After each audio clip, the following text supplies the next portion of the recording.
It's technically, but not actually, the third ever episode of the Famiriety Show, where tonight our show is all about our beautiful boy from the Eastern Hemisphere and his brand new game, The Buddy Signal. I'm your host, Ryan Tierney, and with me I have my brothers under the Fambrella. To my this direction is a man who never puts a toe out of line, but Mr. Curly. How you doing tonight, dude?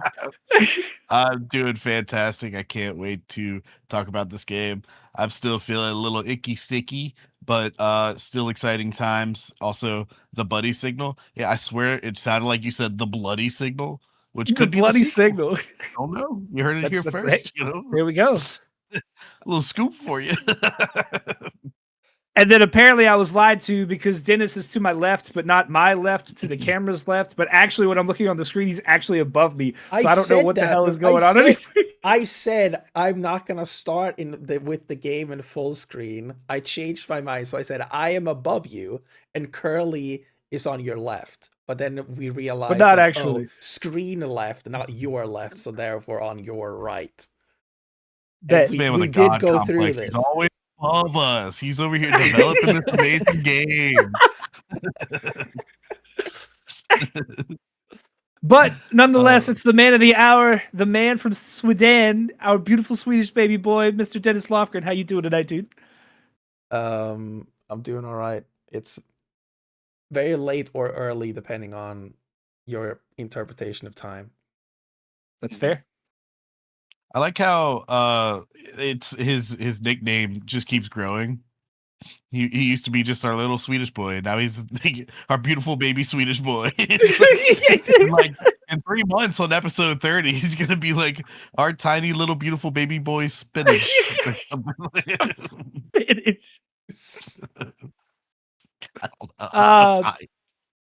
For those new to the channel, Famiriety is a bi-weekly show where the Family Bros and I come together to do basically anything that doesn't fit under our normal podcasts format. Tonight's an extremely special one because we get a chance to celebrate our boy Dennis, pick his brain on what it's like to be a game developer, and get hands-on with his brand new game, The Buddy Signal. With that being said, let's go ahead and get a few words from you, Dennis. You want to tell us about the game? Yeah. So, The Buddy Signal, it's a 3D puzzle platformer that I started making with a few of my friends about a year and a half ago. We first made it as a submission to the Game Maker's Toolkit Game Jam in September or August of 2024. And that was a 72-hour game jam. So the original version of this we had to make in 72 hours. And after that, or even during the game jam, we were like, dude, this is a pretty good idea. I think we struggled with this one. Yeah. So after we were done with the game jam, I decided to continue making the game.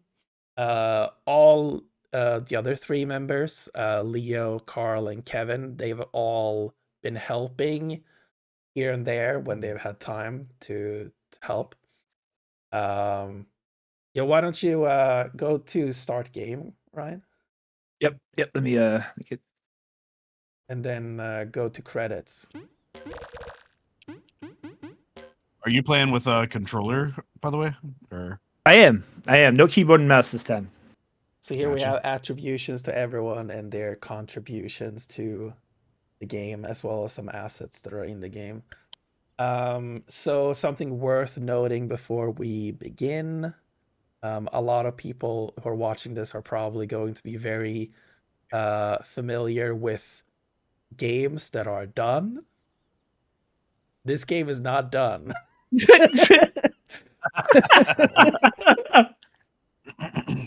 So please allow some amount of some grace.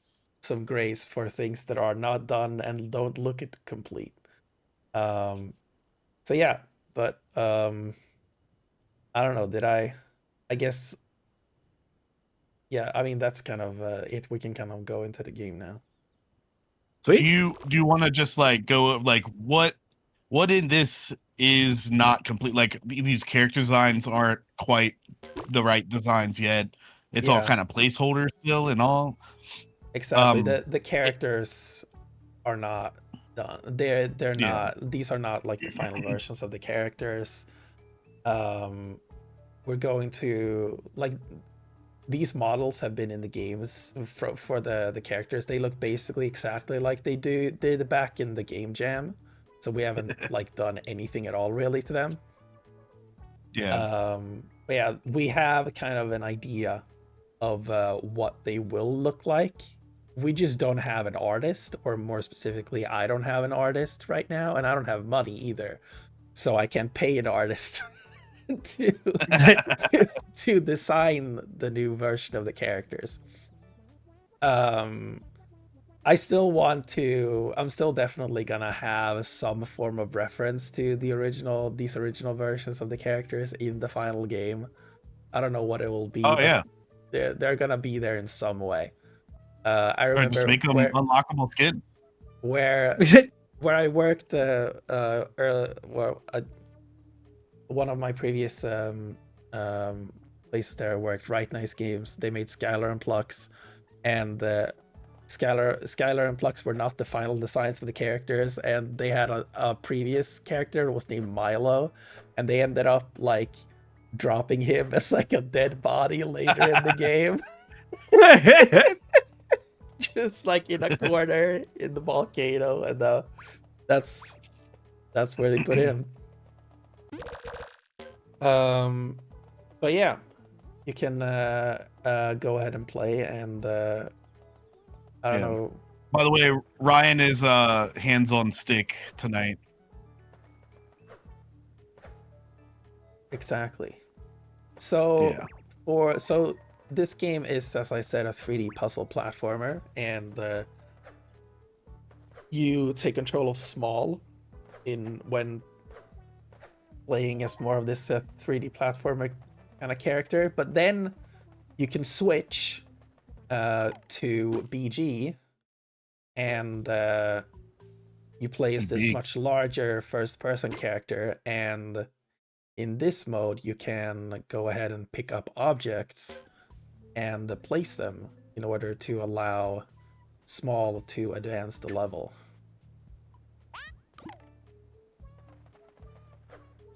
So that is kind of the... Bro, come on, you gotta play it. Don't do the skips. You gotta play it right. But that is a gamer. That's a gamer. That's a good thing to display as well. Like the game, the kind of design idea behind Small's moveset is that he has like a very kind of Mario 64 kind of expanded moveset. But the game is designed in such a way where you will be able to play, you will be able to finish the game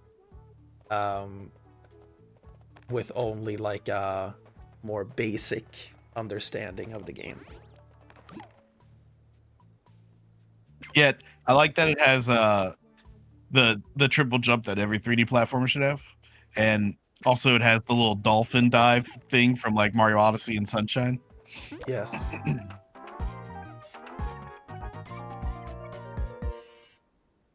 You did it. I did it. Good game. All right, everybody. Y'all have a great. So when you've played a puzzle, you go back to the hub world, and from here you can go and access more levels, and there are all these little question mark buttons all over the place that you can press and learn more about how the game works. There's like there's something. Should we be reading these off, or you want to just? I don't know. If you want to read them, you can read them. There's like a slight like Little Big Planet feel to it as well. Like something about the creativity, moving stuff around, and like just the overall freedom that the game kind of allows is really sick. So here are the portals. You can go ahead and start pressing the buttons on the portals. Hey, what This up, is how Sleepy Caramel? This is how you access new levels in the game. So this is the one we just played, the first tutorial It- level. Mm. This Crash reference is incredible. I Yeah, love it. the Crash 3. Yeah, it was definitely inspired by Crash 3. Hell yeah. But I added this kind of aspect where it's like you run around the portal, which Mhm. I liked a lot. But yeah, feel free to ask questions about the game in the chat. And Curly, you can keep an eye on chat and ask those Yeah, questions for to sure. me. Hello, chat. Mhm. Thank you so much for coming by the way. We appreciate it. This is kind of a first time we've ever done something like this, and it's pretty special just to showcase a game that our beautiful baby spinach Danish Swedish boy has been like laboring over for what did you say this was, like 2 years ago when it began? Yeah, it's about a year and a half. Yeah. And Ryan and I have totally never played it before. Tonight that's Absolutely definitely the not. first time. But yeah, I mean, this is special, so thanks for coming in. Burb, DA didn't go, Ryan himself, wow, and Sleepy Caramel. So yeah, thank y'all. If everybody can do us a favor, if you haven't already, please go to Steam and wishlist the game. Yes, That please just do. helps overall. Like, y'all have no idea how much that helps indie devs whenever you do that. Even if you don't plan on buying the game, just go do it. Yeah, The actually, wish list. or even if you plan on, because I can't confirm necessarily that there will be console versions, but I definitely want the game to be released on consoles. So even if you're like a Nintendo or PlayStation person and you would want to play it on there instead, still wishlist it on Steam. It actually helps. Yeah.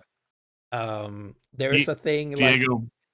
behind the scenes, like if you get 3,000 or more wish lists, that's when your game starts showing up in the Steam algorithm. Diego mentioned at some point you should get a speedrunner or something to break the game. Dude, if this game like takes off, this game like spoilers for later on, like it gets kind of cracked the way that like we mentioned like there's a lot of creativity on how you can play, but like you legitimately can just forge a path like because essentially you're building the way that small is going to go using big platforms. And when Ryan and I would do a level, he and I would have different approaches and stuff. So like there's absolutely like replayability and like strategizing for like speedrun strats for sure. Also, Bopper, thanks for coming in, and thanks for that subscribe that subscription from Prime. Appreciate that. That's subscribe. That subscribe. Hey, I made it to That- Curly's Dentist game stream. Yay! Thank you, man. Go wishlist. That Dennis, I have a question for you. So we've got some metrics or some stats here for the levels. Like, so it's a death counter. Is that a collectible? Yeah, so this Above is it, or- kind of like completely in the middle of being progressed. Okay. Okay. But you can keep it up there. So status, that one is you can see it says cleared. If you go on the third button there, you'll see it says new. Okay. And then you can see the time that it took for you to play it, and it will be replaced. If you replay the level, it will be, the best time, as it says. The two on the right are still kind of up in the air because I do want to have some kind of additional criteria for replayability purposes.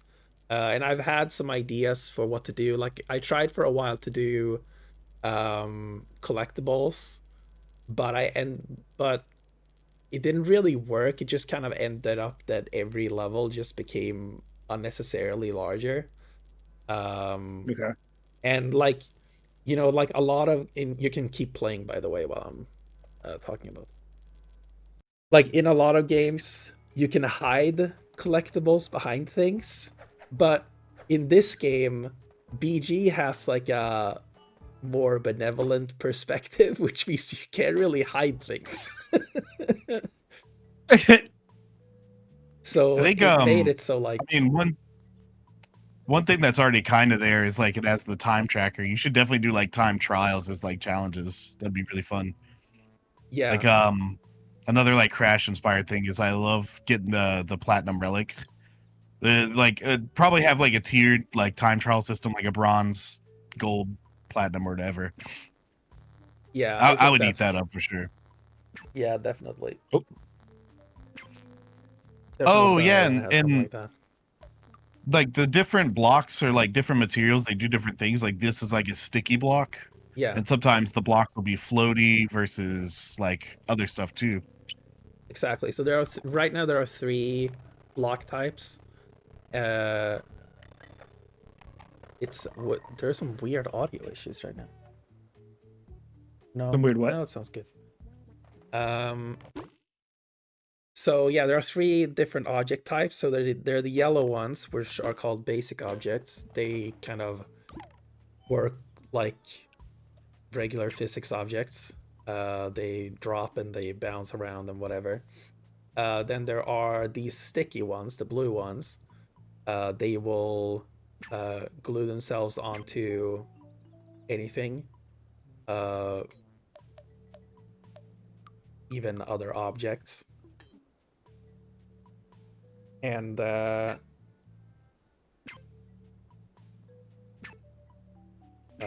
you going good for you, man? What's up? Seem to be struggling a little bit here. Did you forget you can Nah, man. rotate objects? I got this, dude. Don't you worry. All right, sure. I'm a professional. But yeah, and then the last type are the orange ones, which we saw in the last level. They're called stable objects, and they will just kind of stop and float wherever you place them, even in midair. Nice. Welcome the Trash Man 9U. He asks, Ryan, are you wearing a beret? I sure am, man. Since Claire Obscure, he became a Frenchman. Yeah. I never go Well, anywhere what did you without my call your- beret. What do you call yourself today? We don't have the nicknames on screen today. Yeah, the home owning Frenchman. I like it. You want to elaborate on that? Or? Diego, I sure don't. Diego's question: since this will be 100%, since this will 100% be a very speedrunnable game, if it's not already an option, should add a setting that places a millisecond accurate timer on the screen. So I do track milliseconds in the game. I just don't display them on this timer. But if you continue, and I will probably display the millisecond count. You can see the milliseconds are here in this view. Right here on best time, you can see the milliseconds. I'll probably also display And there's a them. death. I'll probably also display them on the level end screen. I think the millisecond count when you're just playing a level, seeing it there kind of makes it feel like you have to go fast. Kind of stresses you out a little bit too much, I think. But yeah, now when Ryan has completed all the 3 levels from that portal, he now gets access to a hub object, and you can use them to keep moving through the hub world and access more levels. Let's do it. Puzzles in the puzzles. Peach's Castle looking ass. Let's go. Yeah, honestly, like when I was like thinking about how to expand this game after the original like game jam, when I got the idea of like, wait, what if you still used objects to advance the game even in the hub world?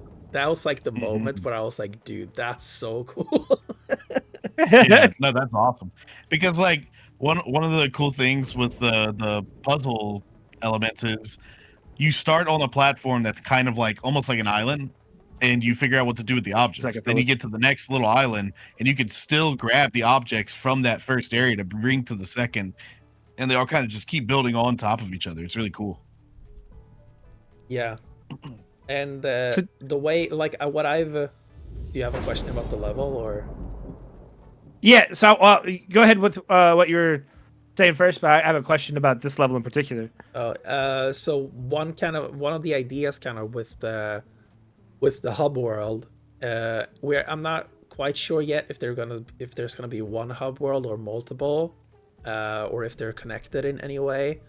But the idea is that from a speedrunning perspective, like each portal is giving you one like defined different object, and what I'm kind of hoping ends up happening, or what I'm gonna try to design into it, is the idea that speedrunners will try to figure out which portals will give you the most useful objects in order to advance in the game faster. And so like maybe like there's one portal that gets like a really useful object, but you have to play a lot of very long levels to get it. But so maybe it's more advantageous to go for maybe like two portals that have not as useful objects, but they're faster to complete or something like that. That's that's something I would really like if it ends up being in the. So what's your question, Ryan? I just wanted you to talk about this level in particular. So, like the last time Curly and I got hands on this game, there wasn't really any. I don't think you had like this like a weather system involved or anything like that. At least not that I remember. So, like, where did this come into play? What was the thought process behind this? Or Yeah. So we initially, the game had like a very kind of sterile look with these kind of colors. It was just kind of very like a key color, and everything else was like kind of white. Ryan has again forgotten that he can rotate objects, clearly. don't need to. I'm a god. Sure. But yeah, so I wanted to kind of change the visuals a little bit, and I wanted to add like grass, more natural looking elements. And so the kind of more abstract looking world wasn't really gonna work. And then I think it was my friend Carl who found this weather system asset. So we ended up buying it and putting it in the game. So I haven't made this weather system. I'm not an artist again. Okay. And then we, like, before it was also there wasn't water. It was instead like a fog layer. And the fog layer was very bad for performance. Very bad. Fair. And like the idea was that like in some kind of like Wind Waker kind of way, this planet would have been like all the water was somehow like converted into heavy fog, and then like the idea would be that BG is just really tall and stands on the ground below the fog, and it was just really like kind of weird and unfeasible. So one day I just kind of got the idea of like, what if we just do water instead, and it's all just islands? It's like it just kind of looked a lot more pleasant as well. And so yeah, went with that, and then that came with the idea that what if objects can float? So I added that to the game as well. Because before they would kind of fall down into the fog and then respawn. Hell yeah. One of the things you mentioned to me about the game is like just talking about it in general. It's like supposed to be sort of like an adventure slash sci-fi. How much into like the like sci-fi elements do you plan to like make the final? Is it still gonna be like quirky, cartoony, meets sci-fi, or like how? Yeah, I guess how in depth like is that gonna go?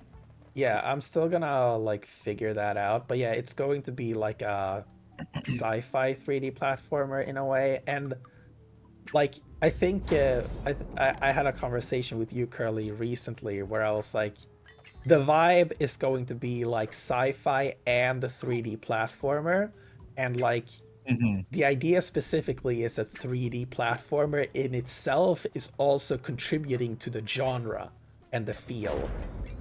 So it's not like, like sci-fi is the modifier onto the statement. It's both like they're both adding to it, if that makes sense. Yeah, that's cool. And Um, then one other yeah. thing I was wondering, so like you mentioned like the islands is kind of like what I kind of see them as too, but I'm kind of curious because they remind me of like little miniature golf courses. Is that like I see it. Yeah, inspiration I or can see like it. is that just something I maybe just That seeing that wasn't I've never thought intentional? of them as golf courses, but that makes a lot of sense actually. Because when you're BG, you look down, it has that like that curvature little plane of like a golf course. I almost want like a world of levels that like are golf focused now.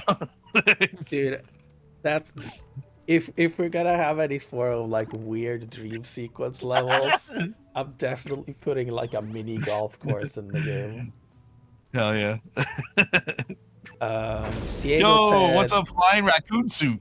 a Diego said, "What if objects that get hit by lasers get disintegrated and respawn?" Right now, there's no way to get for objects to get disintegrated. So that laser net that was in the level before, that one had lasers going from both sides, so you can't block the lasers. But if there's only lasers coming from one end, you can use objects to block the lasers. Which and there are also mirrors in the game, so you can actually use objects to reflect lasers as well. Oh, sick. But yeah, lasers are not gonna disintegrate objects. Maybe there could be like I still want to add like more object types in the game. Maybe like maybe it could be like a weak Woo! object Nice or jump. something like that. Ah. Cringe. That is incredibly cringe. Oh, you can make like glass blocks or something. Well, glass would also reflect or reflect lasers. Oh yeah.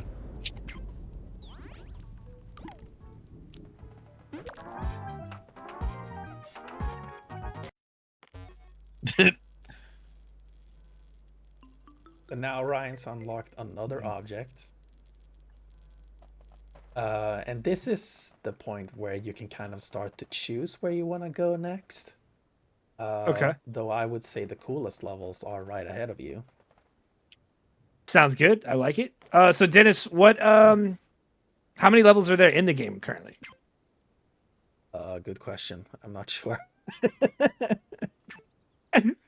I can Give me like a rough estimate. I don't know, 15. I wanna the idea is we're gonna be targeting like a 6 to 8 hour runtime, I think. And initially like we were talking about having like 120 levels. And then Hey Mario. Someone brought up the point of like levels take a lot of time in this game, like to play. Like if you have 120 levels, this could be like hundreds of hours of content. And I'm like, Yeah. okay, yeah, that's probably a bad idea. So Well, there's we're like probably not gonna what have is that that many levels in the game. what is the guy? I think he made Braid or whatever.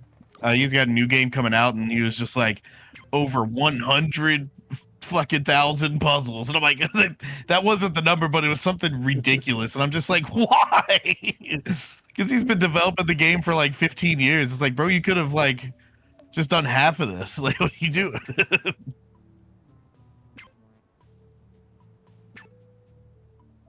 Yeah, because and I think if you're not like uh, I think like runtime is something you need to consider when making a game. Like I think some people might be like, "Oh yeah, hundreds of hours, that sounds awesome," and then others will be like, "I want to play literally something else, please." So like you have to That's figure that out that's a like, very interesting point you bring up there. It's so not like anything we've ever discussed on the channel yeah, before. That's exactly. Yeah, Um, but yeah, so I you want to got to make stand on sure the that, button. and especially like I think it's different when you have like a pure puzzle game, and when you have like a story and stuff, which the game will have. So like if you start like um taking way too much time to get to the end of the game, then people might just get tired of it before they see the conclusion. But then of course you can, like, if you want it to be like a lot of content in the game, it could be a situation where maybe there's a lot of end game stuff, you know, a lot of stuff after You got to the credits you got to roll. have a Star World at least. That just that one group of levels that are fucking ball kicking. Exactly. What's like how do I word it? What's like something development wise that like to us probably looks simple that's been a fucking nightmare? Everything. Because I don't know how game development works. I don't know what you're doing over here. This is fascinating. I mean the platform tool, like the ground tool in this game, took me a long time to make. Because I wanted it to be like a simple level design tool that I didn't have to mess around with a bunch of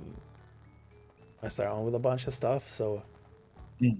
uh, I was thinking I could show um, the game like in engine later in the stream, so I can kind of show what I mean by that. Cool. sweet.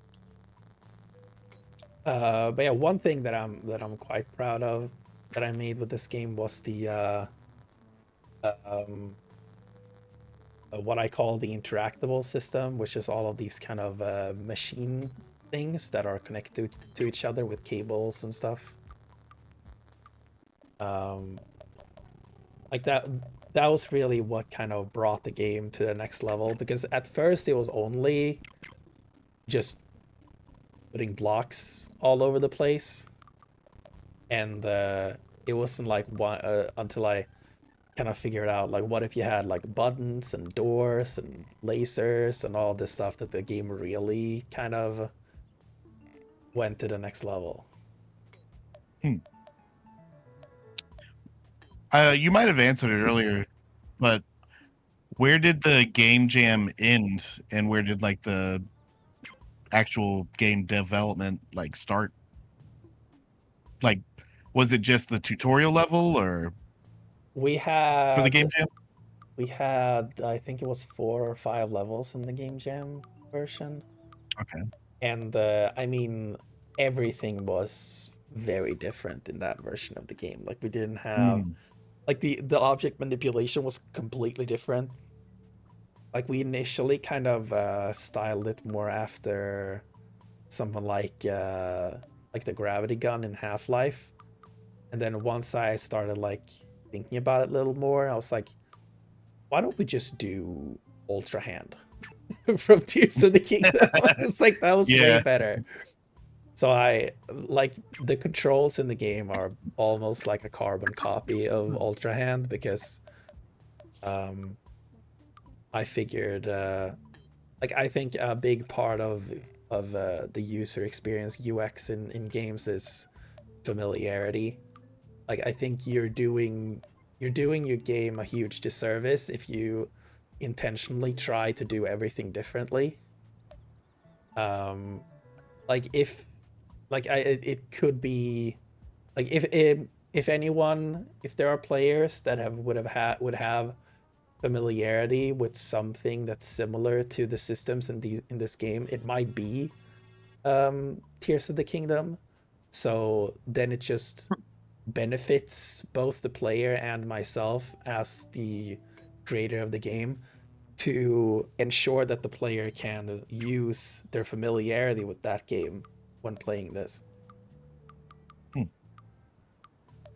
And I think the only reason you would want to kind of change that is if you think you can improve it. And right now, I don't think I can. So I think what they did was pretty good. Oh yeah. So I still gonna tweak some things. Like, for example, Ryan clearly doesn't have a lot of fine motor skills when it comes to camera movement. It's a lot of jerky Nice. movements. Let's work in the digs. That's fine. That's fine. But yeah, no, it's a thing that I've seen with a lot of people. So I'm gonna, but that's gonna be like tweaking the input curve on the analog stick to kind of make it more kind of large movements, kind of make for more like at the beginning of the curve, kind of makes for smaller movements, and then at the end of the curve, kind of goes back to normal.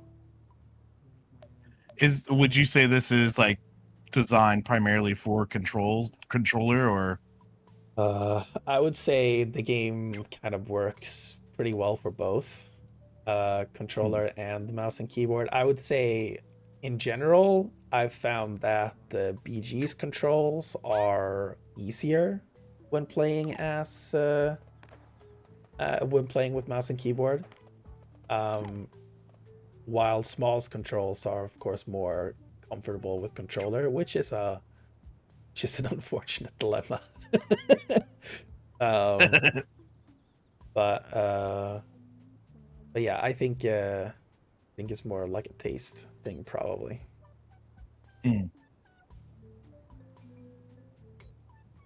which one do you play test the most with? Probably mouse and keyboard because that's what I use when I'm actually working in the engine. Oh yeah. Ryan has not clearly not realized Yeah. why this is a critical failure of a solution. So your elevator won't rise with the block on it. Well, you correct me if I'm wrong. I think you had it with just 2 blocks at one point, but then you moved it. I don't think you could do this with 2 blocks, huh? No, you can't. Or at least I don't know how you would, but It looked like you had the one at the ground pointing at the sky, then just the one at the sky pointing at the light. well, I think the key thing you have to consider is the fact that you can't, like, Small can't remain on the button because Small needs to be on the elevator. Oh right. Yep. Which is why you can't do it with the 2 pieces.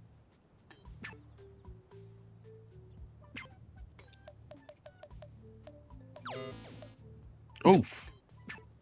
Sorry, Small. I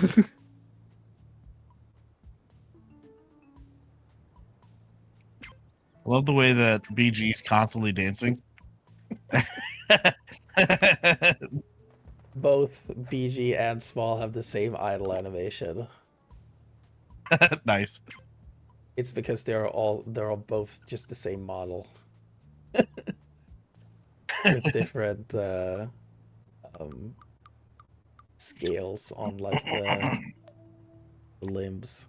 Like BG has like some big, like larger arms.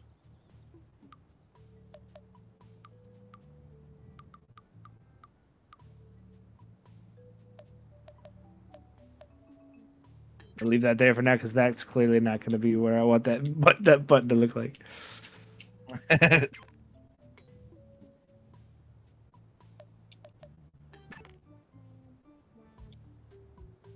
Yeah, yeah, something with these with the laser these kind of like reflections puzzles, like something that I really want to do is to actually use the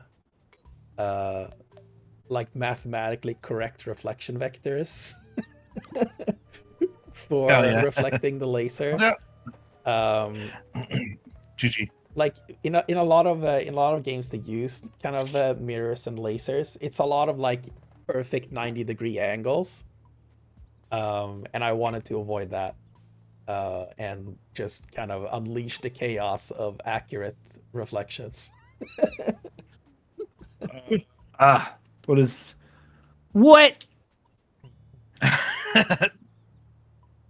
And to my surprise, there was just like a node in Unreal that's just called get reflection vector, so that was pretty easy to do. Nice. The one thing I see is like when rotating stuff, it works on like a grid based thing. Was there ever any like testing using just like fluid motion to rotate objects? In the original version, we had just completely fluid, and it was really kind of hard to deal with and took a lot of time. Because when you have that kind of system, you need it to go slowly enough that you can get your accuracy, and you need it go to but Yeah. also like if it goes that slowly, then it's gonna take a billion years for you to get anywhere. So I ended up doing this kind of snapping system, and I think it works because you can still kind of move and rotate BG to kind of account for the The little moves, yeah. exactly.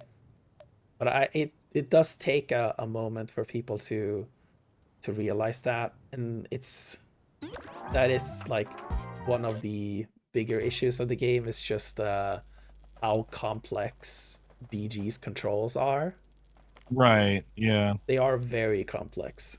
Well, And yeah, because everything's like snapping to a grid, but BG moves in a fluid 3D environment, so he could shift like up left slightly, and that entire grid snapping is a different trajectory. yeah, Oh, there's a timer. Okay.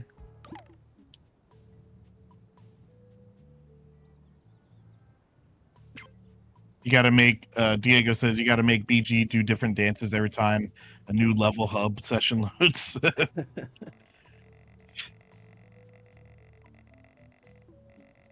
Sounds easy enough. Do it. I'm not an animator, Curly. I can't do dances. But yeah, no. That's where you get motion capture. BG's gonna look very different later. He's not gonna be a humanoid anymore. Oh, going for some kind of hot octopus. I got you. No, no. Why would you go there? Hmm. Great minds. One mind, you know.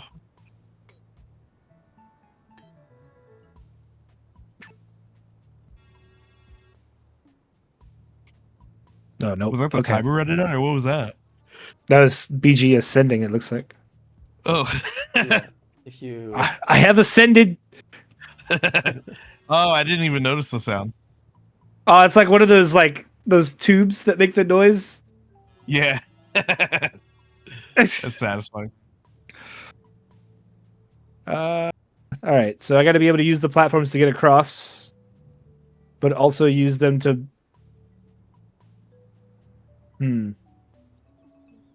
and also not jump into the laser and die. That's a good point. It's a good point you're making there. But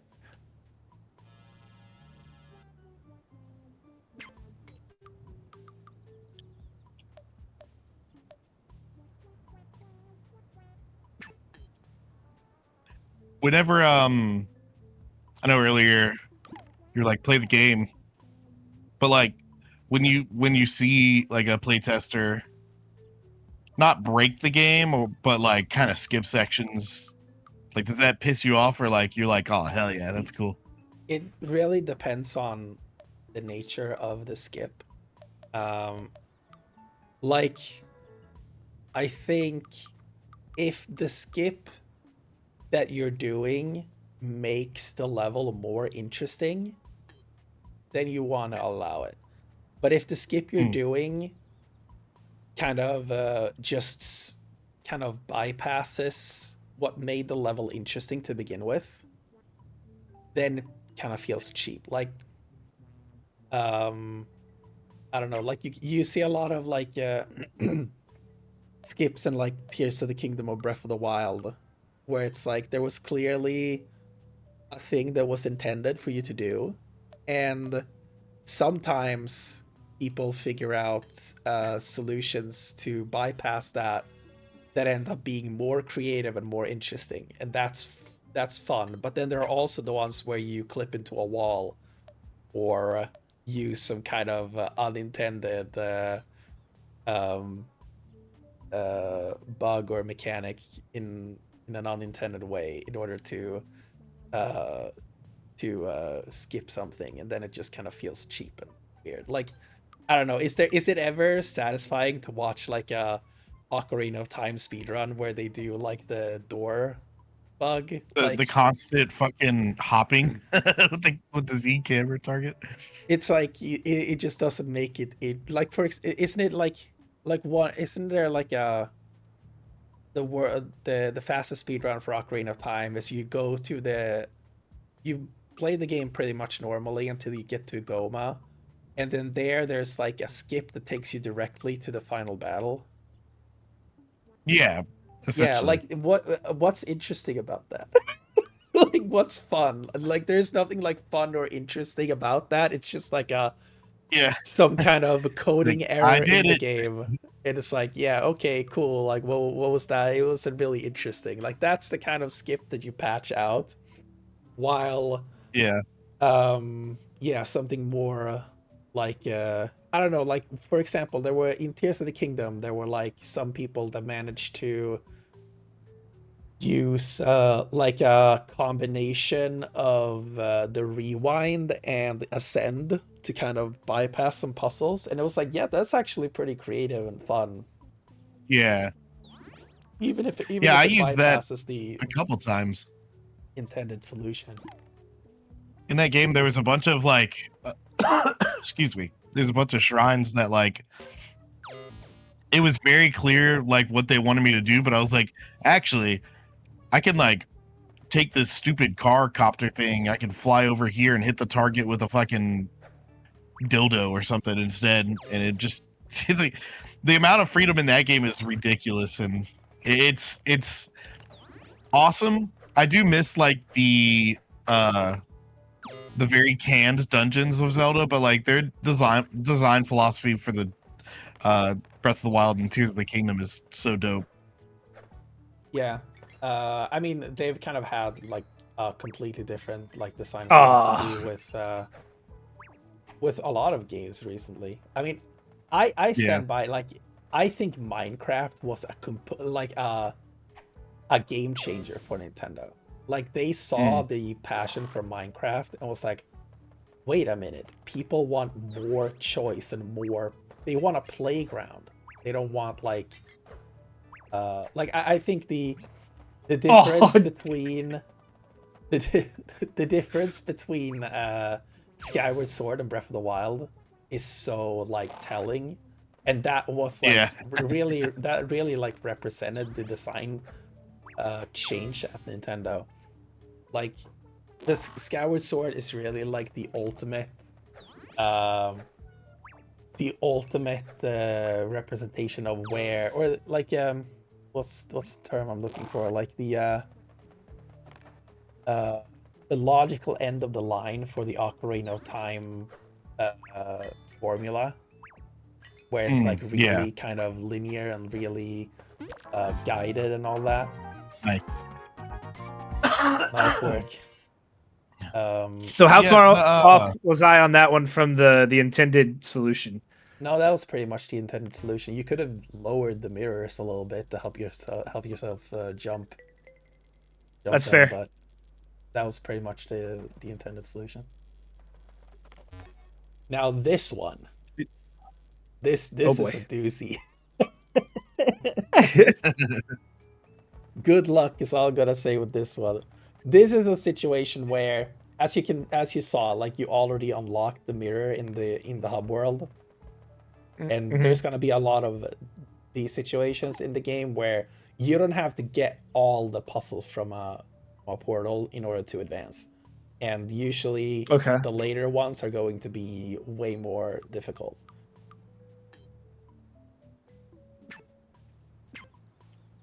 Yeah, like Okay. I mean, it is again back to like Mario 64. It's like get the first few stars in this world, and you can move on because Exactly. the other ones are harder and stuff. Like I like that.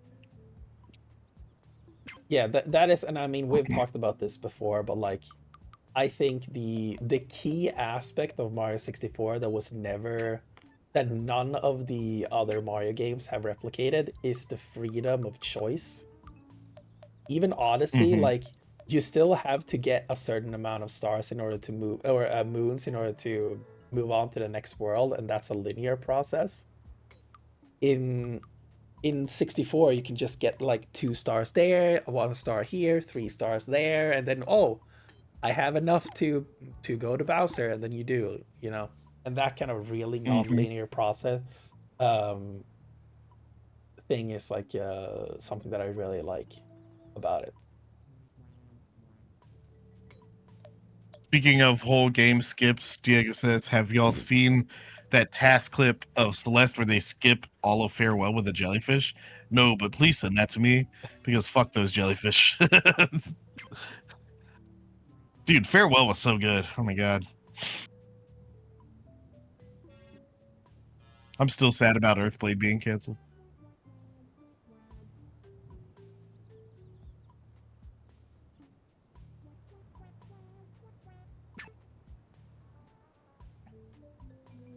Hmm.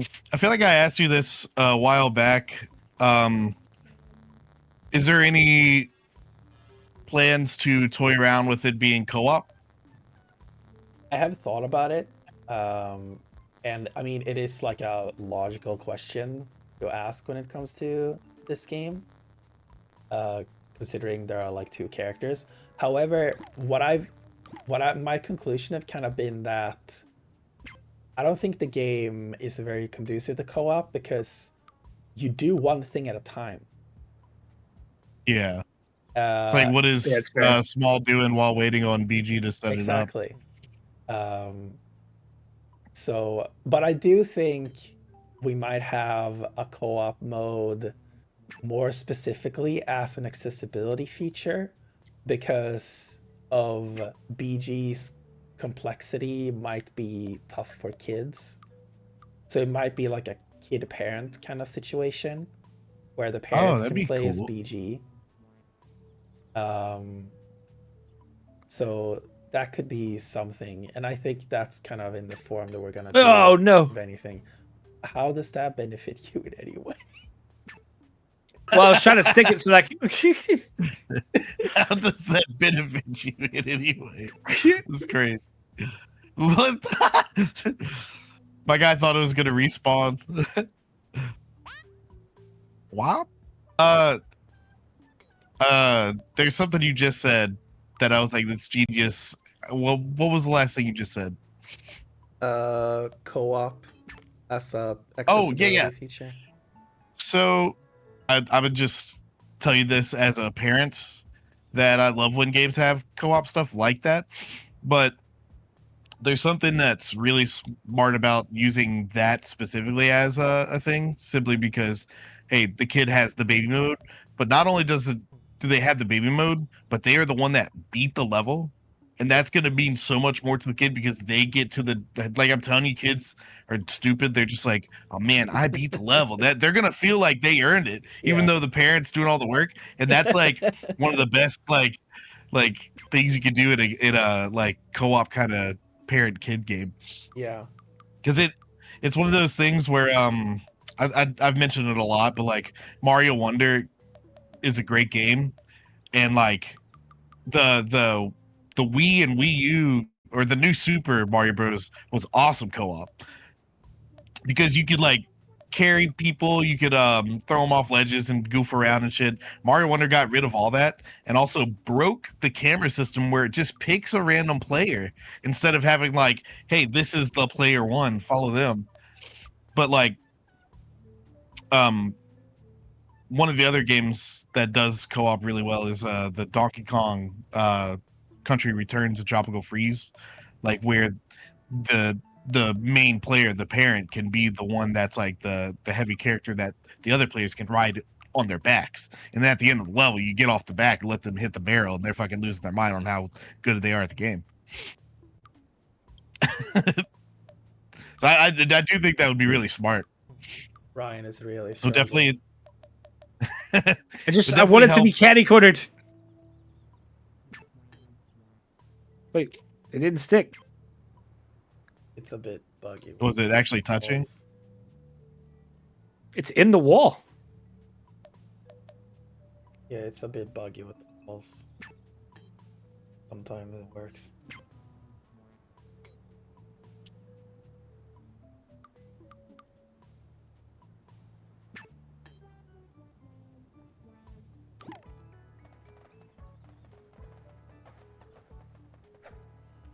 Oops. Oops.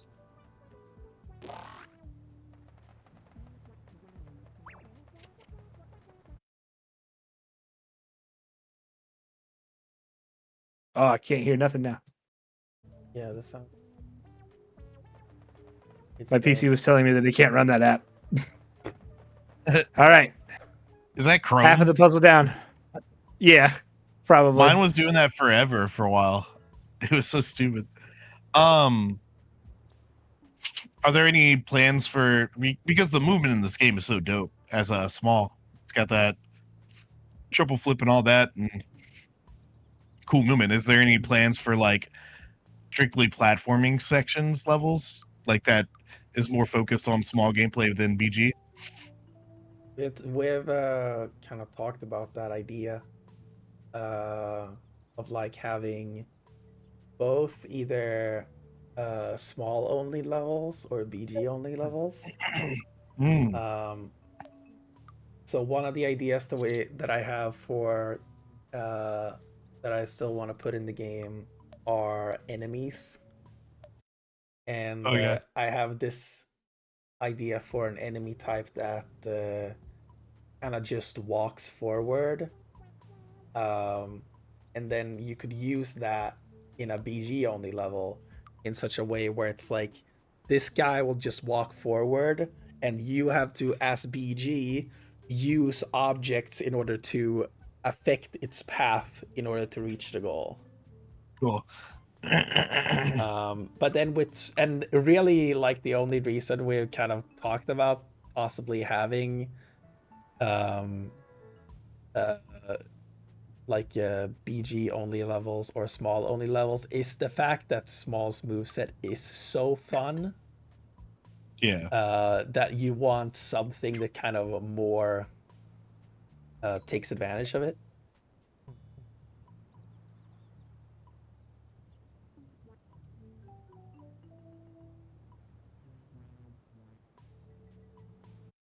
Oh, you know what? What's happening with your computer, man? My computer keeps telling me that this app can't run on my PC, and it basically like grays out my screen for a second, and it stops all my audio from coming over. Fucking Windows, man. Are y'all losing the feed when I do that? No, like the we just stream, lose the audio.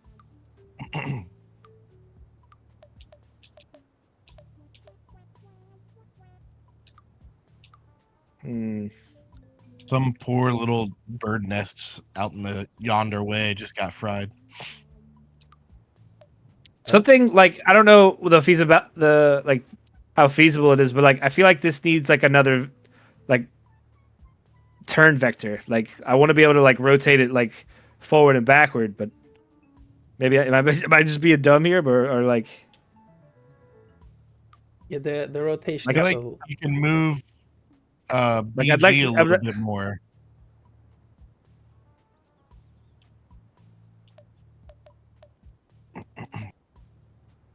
The rotation with with the mirrors are a little bit odd, but See, like when I'd like it to go like forward, so like push it this way, but like when I push it forward, it goes catty cornered. So like,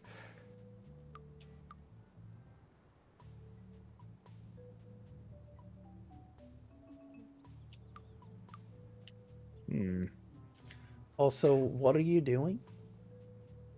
so the idea I had was I wanted to point the laser down here towards small, and then use the blue to redirect it to the lamp. Hmm. But I guess I could just do it. I don't want to hit.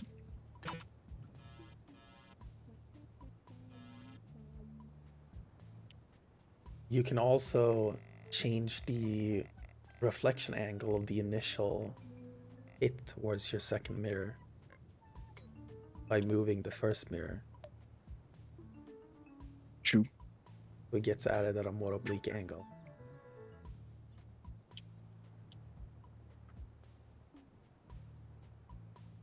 Yeah, I don't know. Understand geometry? What the hell? What the hell did you just say? The first mirror, but like yeah, now you already have a more angled situation. Man's out here talking about obliques. Oh, I'm gonna hit. Here's the problem. Is what I'm just forecasting this right now. What I'm about to do is try to redirect this laser over towards small, and I'm gonna hit him with the laser, and I have to redo this whole thing over again. Yep. So actually, I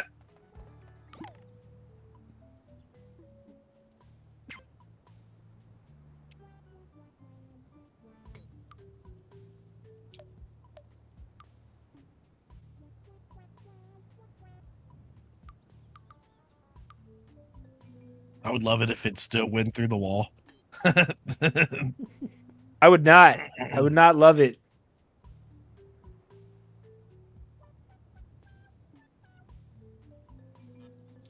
Yeah, like people have talked about the mirrors being a bit hard to position.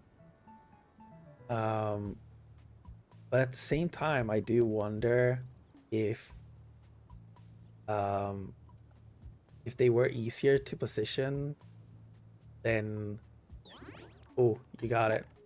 Then it would be Let's go. Then laser puzzles could possibly be just way too easy because you could get lasers going literally anywhere you want. I thought you were about to say like, yeah, I've seen people have issues with that, and I think they're just stupid. Yeah, that's true. I mean, the puzzle solving element of it is the whole crux of the game. Like, shouldn't be too easy. I think that was an appropriate level of difficulty. I do wish the mirrors were maybe just a tad bit easier to control, but I don't think it's a detriment to the game by any stretch. Diego Yeah. says he wants that timer after the you did it pose. Exactly. The level end screen is something that I have put like negative time into. So You got to make it Sonic the Hedgehog. Like, for whatever reason, have way too much information of like, here's your point score, here's your ring score, here's your emblem ranking, here's the emblems you unlocked, here was the mission. here's Sonic Small doing can a say something like, pose. barely made it." Yeah. Barely made it. Just ran at fucking Mach speed. I don't. So back to the positioning of the mirrors. I think, like, just from me personally, like, it doesn't. I like the puzzle solving element of it. I don't. It would deter me maybe from speed running, like, or like trying to optimize my time on it, just because it like that part of it. I don't think was like I imagine trying to go back and do that fast would not be fun for me.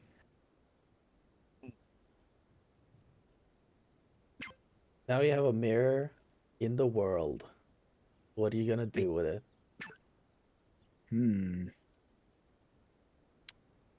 I need a laser. I think I saw one in the sky. In the sky? Like shooting up into the sky. Am I crazy? That thing? No, like off of the island. Maybe I'm crazy. Look left. Yeah. Wait. Oh, that's a pole. That's I a thought that was a pole. laser. I'm Hello, stupid. pole. Oh yeah, there's a stable block. Won't fall.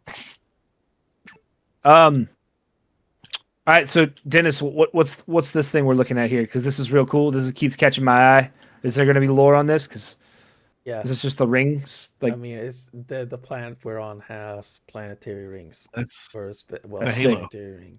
But You can also just look up into the sky. There's a black hole. whoa, there's a black hole. Dope. And thus Cool. begins the blood. All right, let's see what next. Oh, I guess I could. Okay, so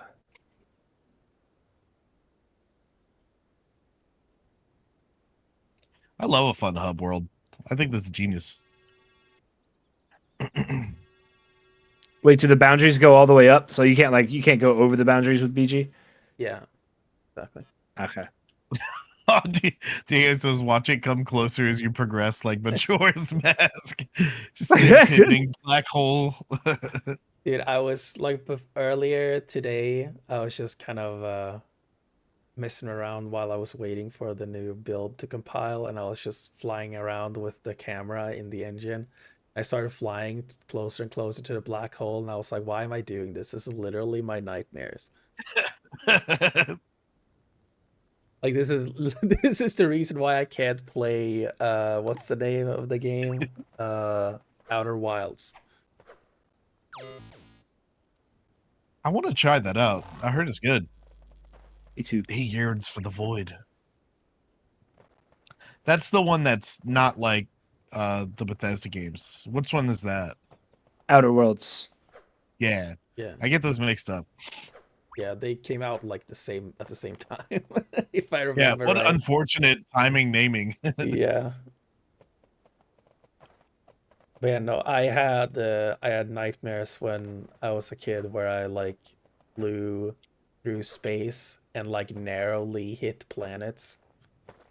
Like Damn. through basically like flew like towards a planet, and then like just before you think you're gonna hit it, you like just pass it. That I had those Sounds nightmares for dope. like a long time. And literally like when I played the Outer Wilds, I was like I felt like I was getting a panic attack. It's like, no, I can't do Damn. this. My nightmares were like And like being I'm not chased like by I like don't demons. like I've never really like had panic attacks or anything. It's like that was like really the first time I really experienced I used to have a that. this is gonna I've mentioned this several times, but just to get it back in your memory jogs, I used to have a Your memory nightmare. jogs. Yeah. A reoccurring nightmare where a guy would take my head, shove it against the chalkboard, and scrape my teeth down it, and my Oof. teeth would just break apart. And it's one of the worst things I've ever come up with in my brain. And that has haunted me my entire life. Dude, I've also like had teeth related nightmares where it's like sometimes I like get this like tick where I like really want to like press my teeth together for some reason. I don't know why. Oh, I do it all the time. Yeah, Yeah. and I've had nightmares where I do that and my teeth like crush. Yeah. Yeah. And it's like Me the too. worst because for a moment I think it's actually for real. Yeah. It's like, oh my Dude, you god. wake up and you're like, oh No. my God, what do I do? Yeah. It's like, no, I don't have teeth anymore. That would suck. That's probably a stress related thing. It sounds like a stress thing. Yeah, probably. Do you grind your teeth? Um, I don't think I don't think so. Like not excessively anyway. I'm not, maybe excessive isn't what I am, but I'm definitely a grinder. Pausing intentionally at this.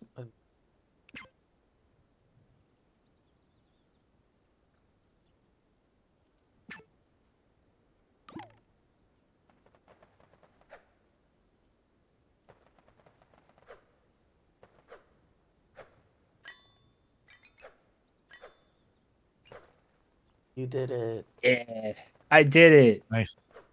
These levels are pretty interesting. This is just like building stuff, really. Okay, And hop in. let's hop on in. Whoa. If you like had Ooh. to like gun to your head, say like what year do you think this is like officially gonna have a release? What would you say? I mean, it all really depends on if I get funding. Mhm. And right now, my hope is that I will be able to find a deal within the next 6 months. And then from that point, it would be about 12 to 18 months of development. Uh, the rough plan that I have right now, it's probably going to be 18 months. But yeah, I need to get money first because I have an artist and other people. Do you have any plans for like crowdfunding or? I mean, it would be nice, but like, I kind of doubt how successful it would be when you don't have like kind of the existing IP or like something that is very specifically based on something else that people already like. I'm not sure Poglings. how well it would do. Yeah. Like, yeah, exactly. Like I was involved in the Poglings Kickstarter, and it's like, yeah, Poglings, that was like, this is Chow Garden. It's like, yeah, if you like Chow Garden, like, go ahead. Then Yeah. here's new Chow Garden. So yeah. It's like, with I don't know, Mighty Number 9. That was like entirely like, Right. here's Mega Man, but new. And then It it was bad. wasn't. And then yeah, Y'all it remember that very game? much wasn't. I beat that game. It sucked. I never played it. I watched you play it for a solid like 2 hours, and I hated everything. It's like they tried to make like quirky dialogue like Star Fox, but they missed the mark in every single way.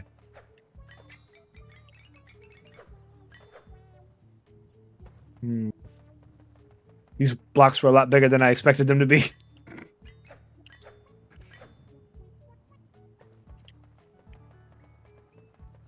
Do you have any idea of like a target like that you need in funding? No. Is that something you can comment to, or?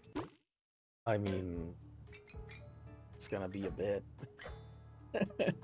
I need to count that out because I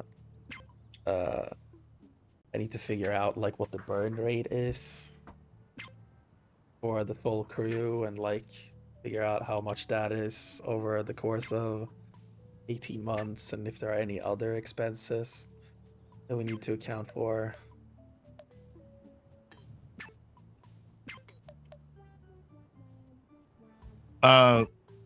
Obviously you don't know at this time. Is there any like plan to release it under a studio moniker, or Yeah, we'll figure it out. Some kind of studio name. Hmm. Dude, for a moment I was like, I mean, I'm still kind of considering like, what if we used Famicorp? It's like, I actually like I mean, really like the name. I'll reap those benefits. Hell yeah. But yeah, no, probably not. Famicorp game. Yeah. Part of me would be like a little bit worried about, because I mean it's clearly based on Famicom. I don't know if that would cause any issues. Whoa. That was crazy.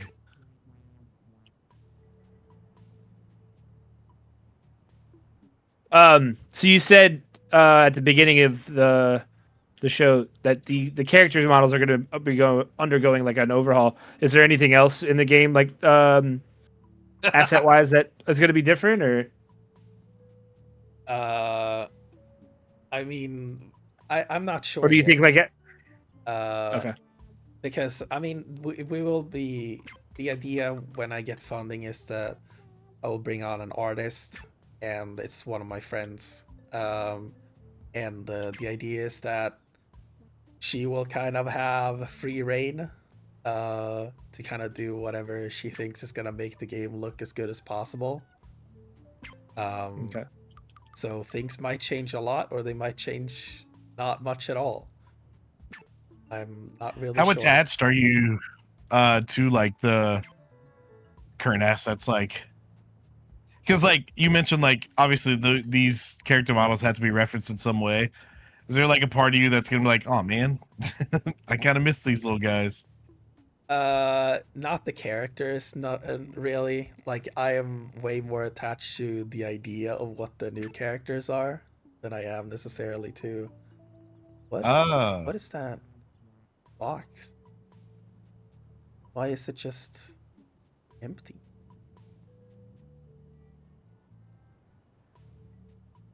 What were you pointing it at? Hmm.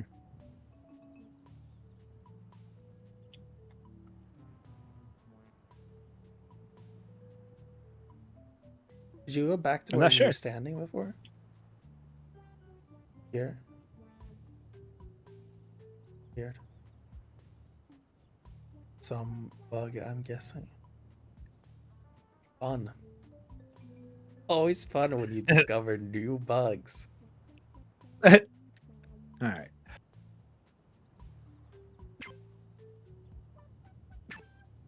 You want me to give you a little bit of advice here? Sure. You have a lot more space to play with, yet you're hugging against the wall a lot. Okay. Okay. Good point. Good point.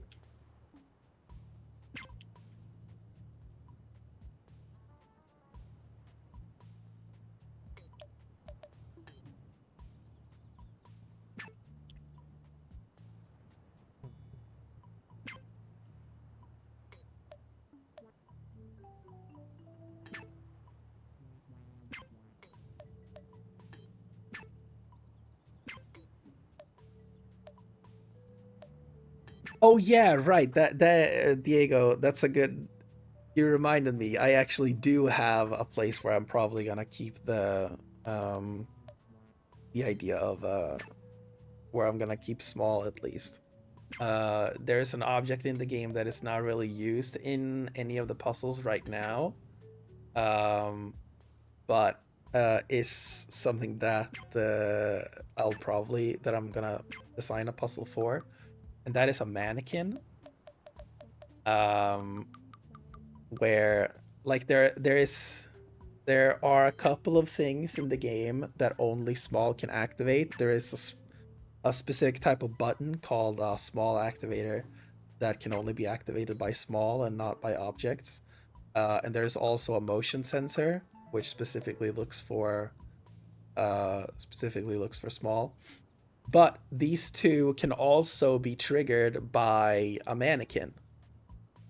Um, mm. and I was thinking of having the mannequin's design to still be at least very inspired this by Small's current appearance.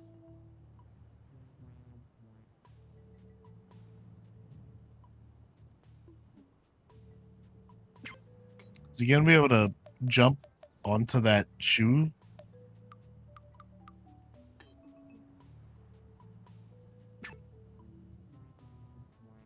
I don't know. Probably not.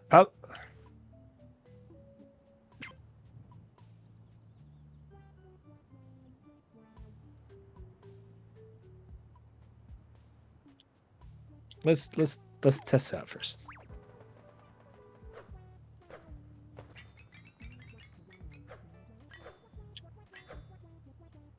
Yeah, Okay. love the little clinky sound. Yeah, Yeah. yeah. For when I was my friend Carl helped me with doing some sound design for the game, and I was thinking like I had in like my mind like the sound that I wanted for walking on on the object, and I couldn't figure out where it was from, and I thought it was from Mario Odyssey, but then it ended up being like, no, it's actually from Astrobot. And Oh there are yeah. moments when you're playing as like tiny Astrobot where you're like walking on this certain metal or plastic material and it makes this ding ding ding ding ding ding ding ding sound. And I was like, that's what I Oh want. yeah. Hell yeah.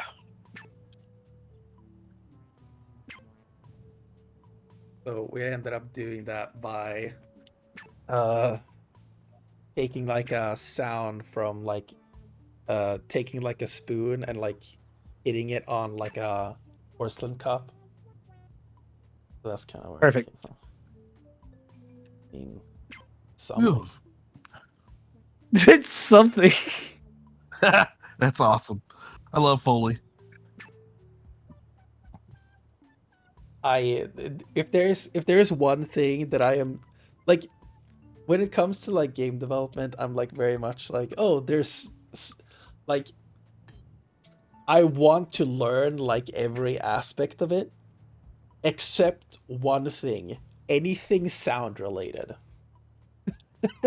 I actually do Interesting. not care a single shit about learning how to do sound design.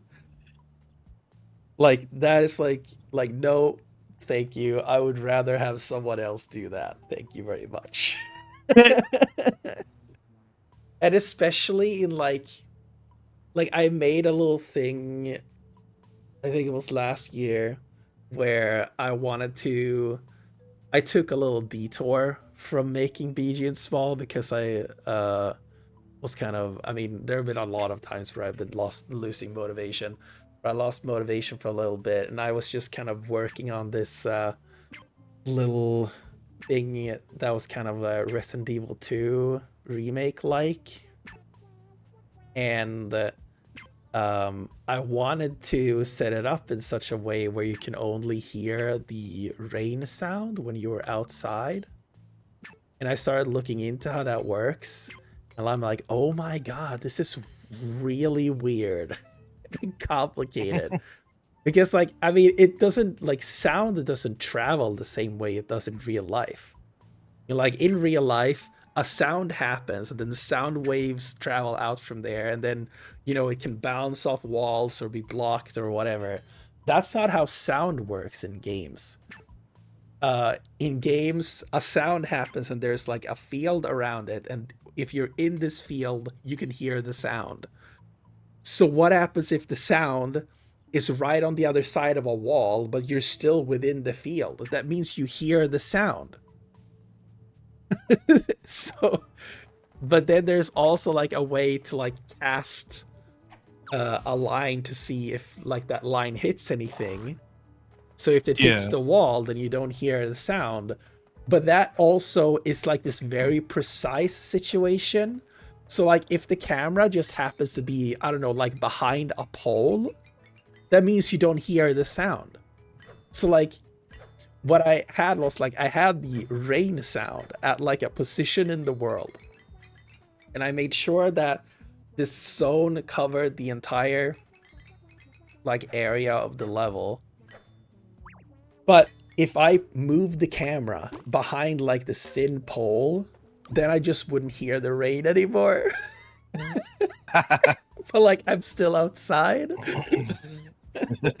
So yeah, so that was like really complicated. funny. And I was like, I don't want to deal with this. This is, I don't like this.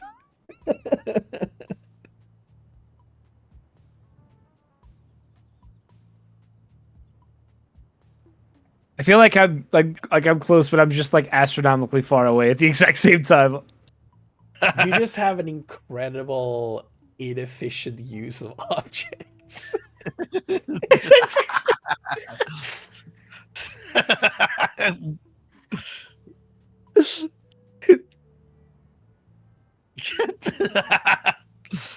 Well, it's a good thing you don't need to have a credible. What am I trying to say? Oh my god! Okay, Ryan. The middle kind of tower that you have there. Right. Yeah, move that off a little bit to the side. This one? Yeah. So move that like forward a little bit off. Continue, scroll forward a bit more. Like someone like that. And then you put the triangle onto that again.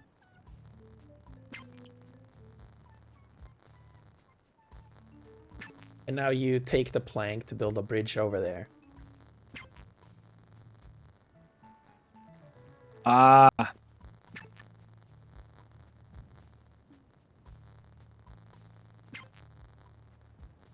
Let's hold on.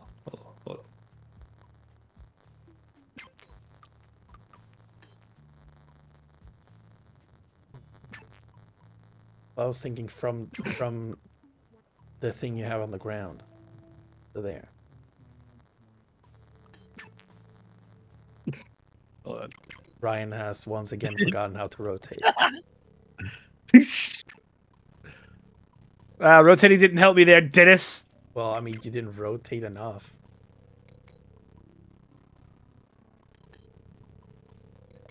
Yeah, you can angle the plank down on the ground and then use Exactly. the bench to make the bridge.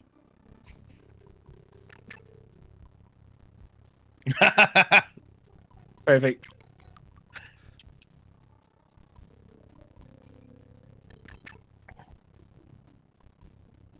Whoa, that Ha! was weird how that worked. I don't know if I'll be able to get up that incline, but It doesn't look that steep.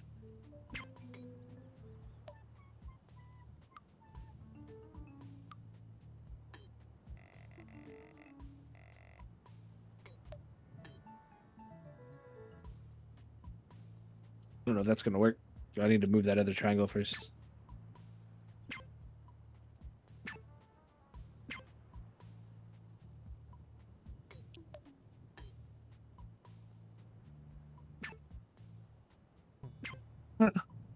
It's close. Sad.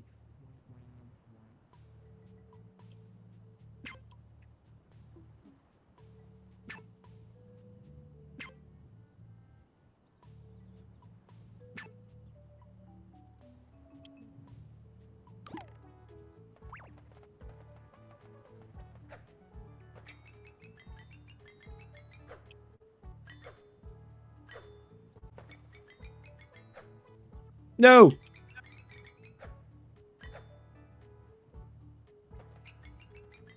I still don't think I'm quite.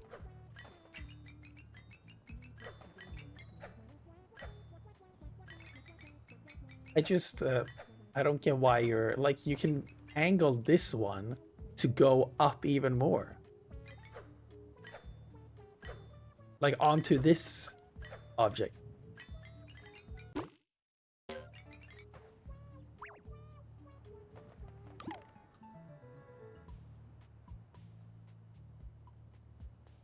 Well,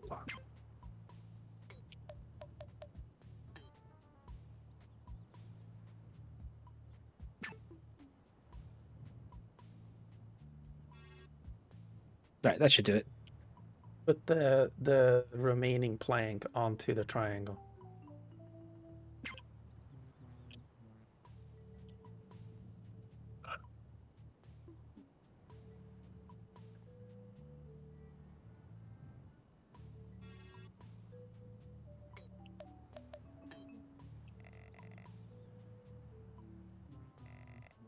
Just put it centered on the triangle.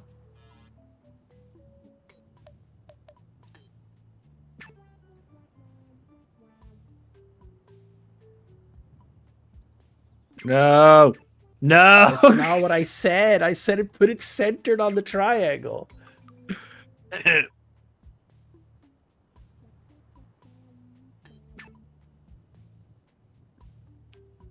hate this. Can you imagine? This could easily be like one of those rage games if you did make it co-op, but like both players control BG at the same time.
I did not need to do that. Ah.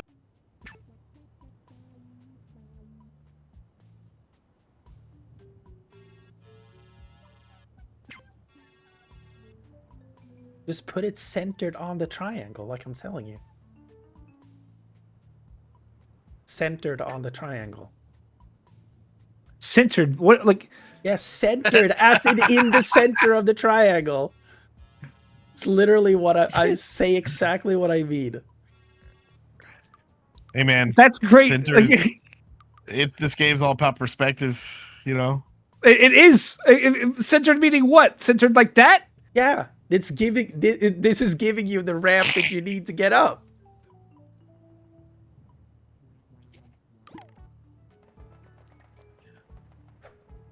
I can't wait to inevitably one day live stream this game and make Ryan the only one to play it.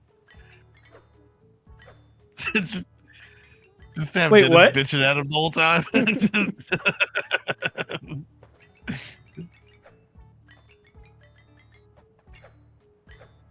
Ah.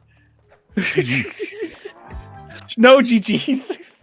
No GGs at all. Maybe I So, should have.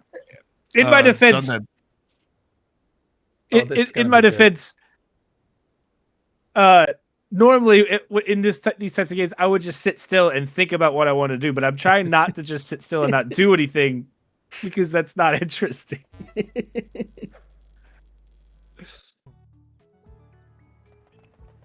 I have to build a bridge. Oh, I hate bridges. Fuck him. This is gonna be interesting because I've only ever built one type of bridge here. And it's gonna be interesting to see if anyone else builds another type of bridge.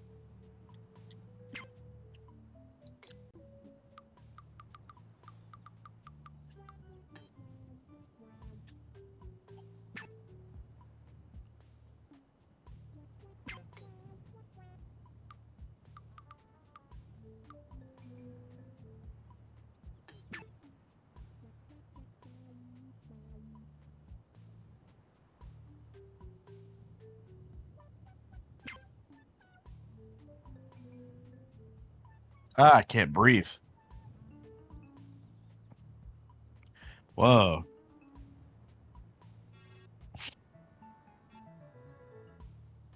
The spacing there is gonna mess me up.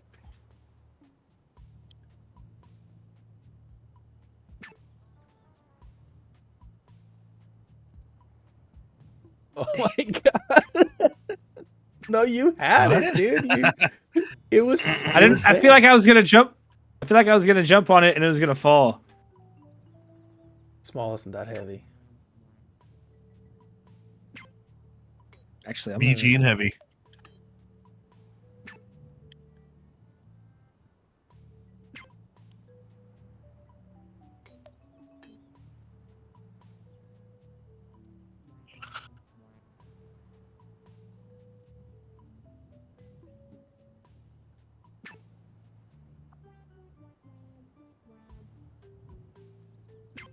Yeah, that was a once in a lifetime situation. You ain't building that again.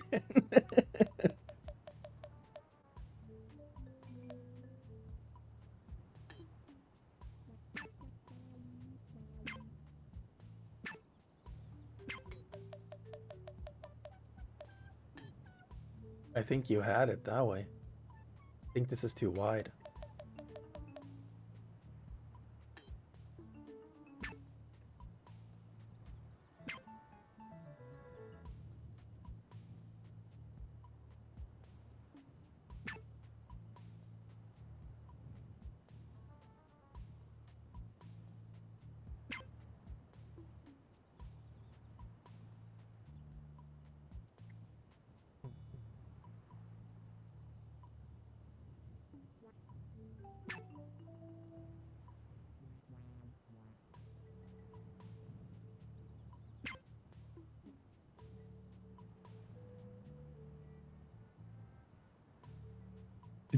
Did you have any of those Minecraft moments with the accidental creeper from a pig or whatever? Has there been like a bug in the game that became like a feature?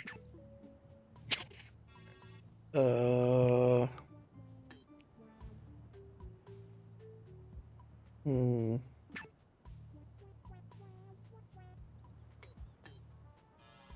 Probably. I don't know if I can recall any. Like, Hmm.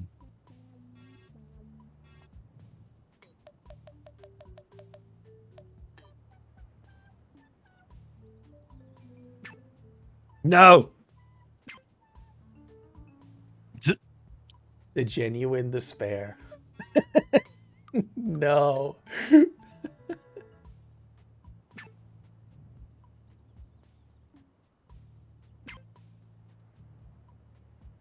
I don't know if that's going to be. Let's see.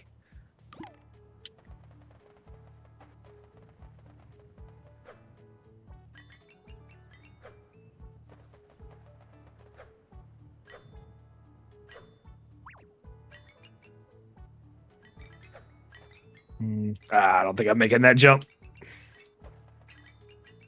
Not with that attitude. Whoa.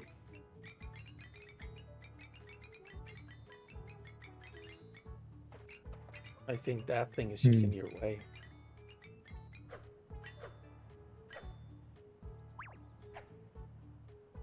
Mm. I think Okay. you have a better chance removing that than just going off the blank.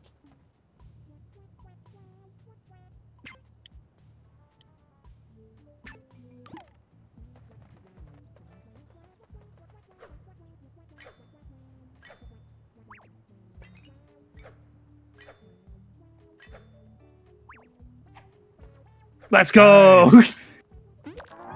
And that's got to be the same bridge that you make, right? No. The way the music cut right in time with the no.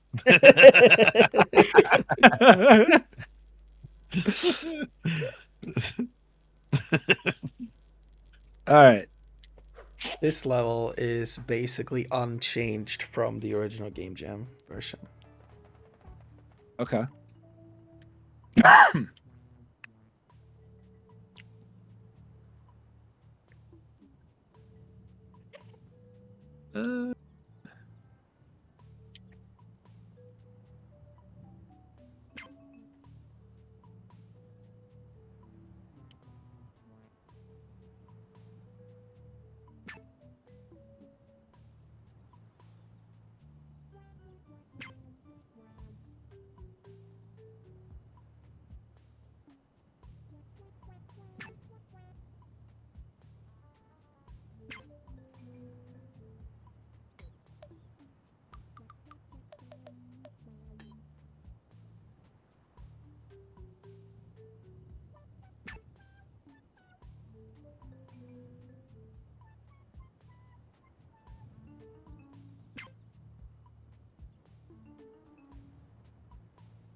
Oh no.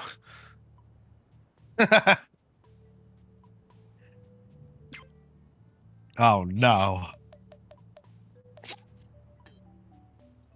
Actually, I don't know what I was thinking there. Just Yeah. That worked. Easier day.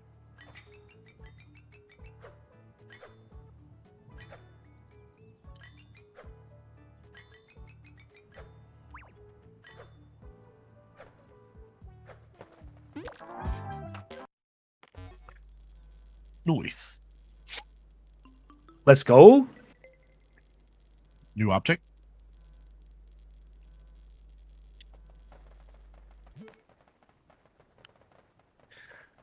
Okay. Oh, 1, 2, 3, 4, 5. Oh.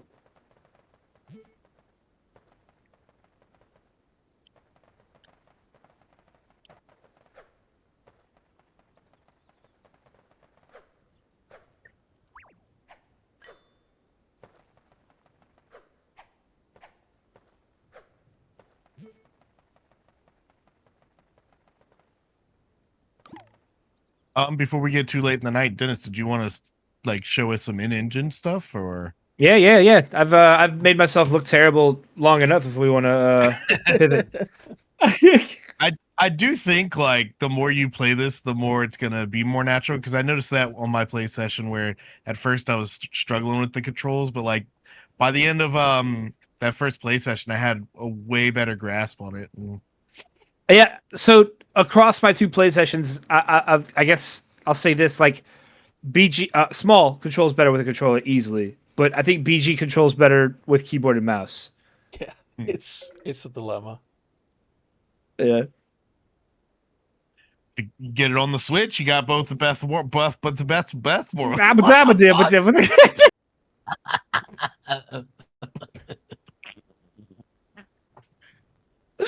What the fuck? Hannah Montana, I'm so sorry. Go ahead and I fucking turn turned off the into screen capture. Porky the Pig looking ass. Yabba dabba doo. Ow. Like Sorry, I'm hitting delirium pretty hard, y'all. I'm sorry. It was like some pathetic Tim the Toolman Taylor.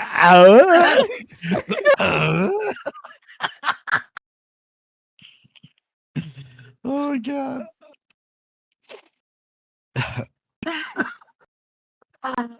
Excuse me.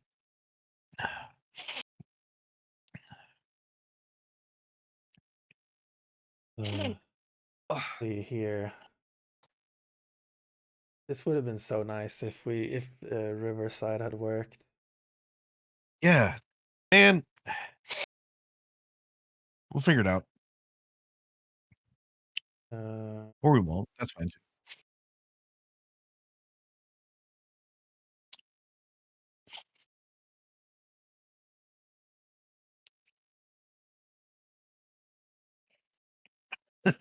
Yeah, it was just what?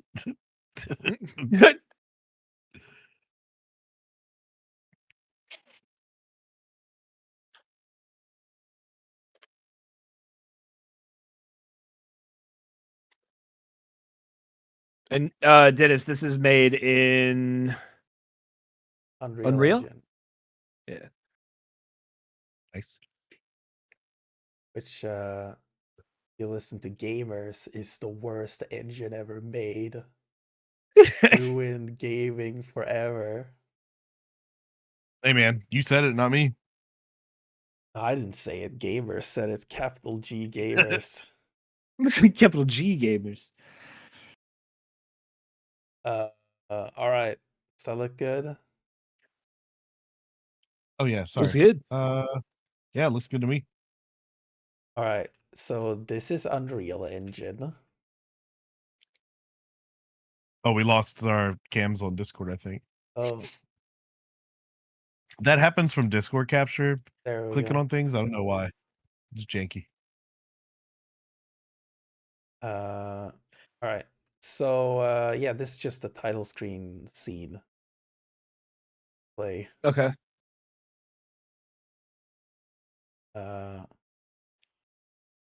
But yeah, and then well, I don't know. Is there anything like you want to see? Here's Take us to the hub. black hole. Take us to the black hole.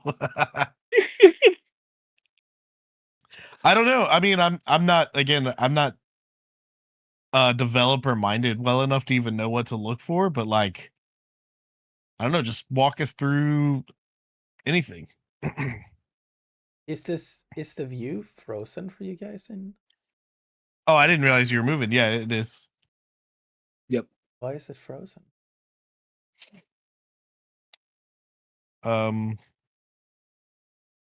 Me when I go to the Disney theme park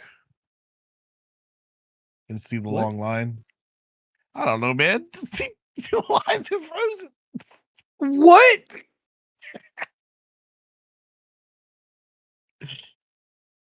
Don't slap your knee on that one. That didn't deserve anything. I don't even know what that was.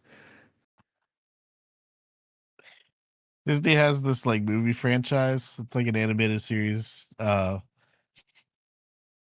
called Frozen, and there's also like a Broadway musical on it. And then he asked, "Why is it frozen?" And I was thinking back when we were at Disney and the theme park ride. Why was it frozen? Yeah, I don't know. Early, why isn't it working? This is an OBS Uh, issue. so how are you capturing Unreal? Window capture? Can you try just maybe a display capture? Because I have seen window captures bug out. Well, like what Maybe just have it works with Discord. Discord is a window um capture. I'm not sure.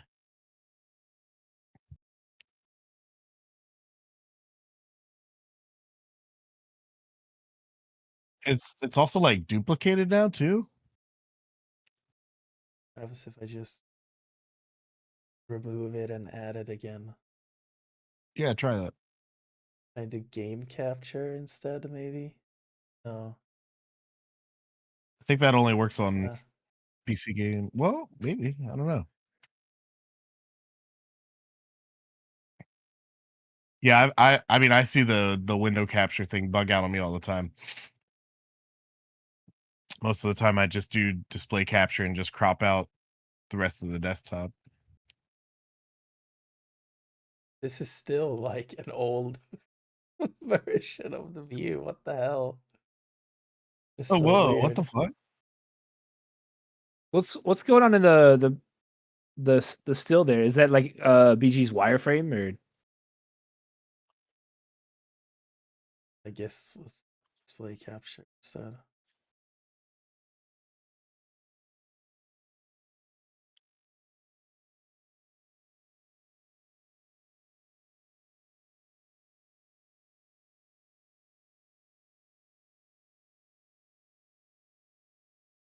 And you could just resize that and crop out. Yeah. By the way, while you're doing that, did you explain like the buddy signal's name? Why is it called the buddy signal? No. The reason why it's called the body signal is because of story reasons. Uh, in the game, the idea is that there will be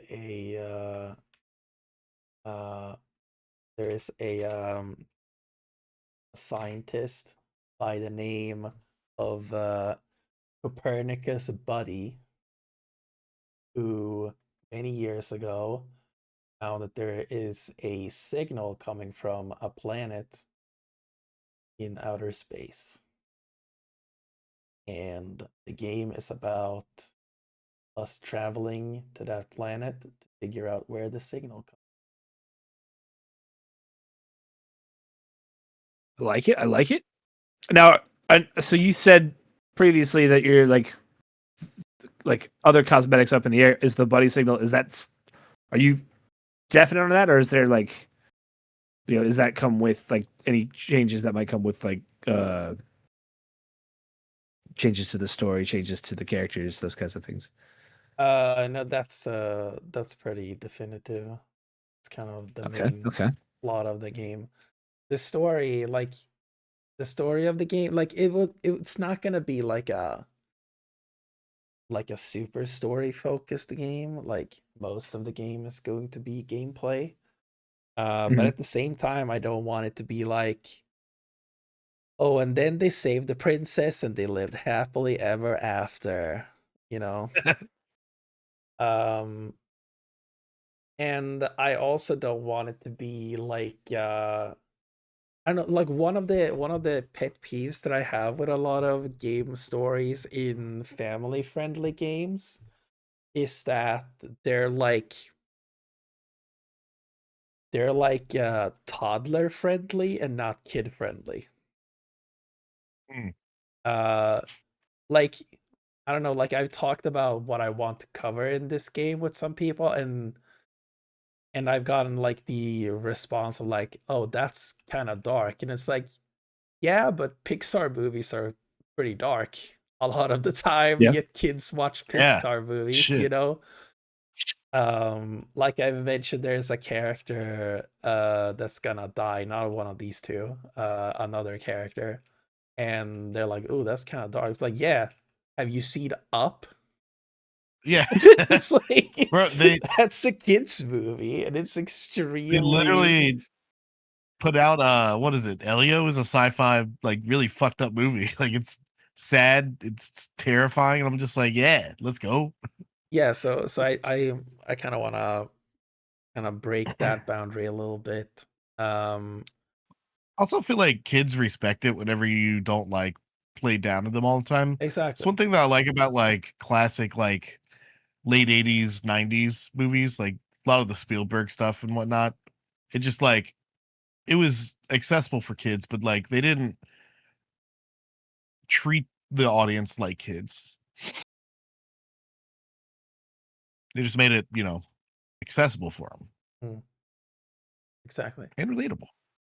Do you have like an idea of how you're gonna like the method you're gonna use to convey the story? Like, is it gonna be strictly text boxes, or do you I want to plans for voice have acting, or I want to have cutscene, and I want to have cutscenes, and I want to have voice acting. Um, like I don't think getting this game to be voice acted is gonna be really like a big deal. Like I think if we just make sure that we have everything written beforehand, I think we would we would only need like maybe I think like 4 or 5 voice actors, and all of them could probably record the entire script in a day. Like mean, there's not gonna be a lot of story. Like even the main character, Small, like could probably get all of their lines in a day. Again, we haven't written the script yet, but I can't imagine there would be that much stuff. Um, and of course, like I mean, this is like a planning thing. If you were to like kind of get an early version of it in the game, and then like, oh, we rewrote things, so then you have to get the actor back and do a new Yeah. session. Like if you just ensure that this is all we need, go. That you can get it like I would assume at like a pretty good price.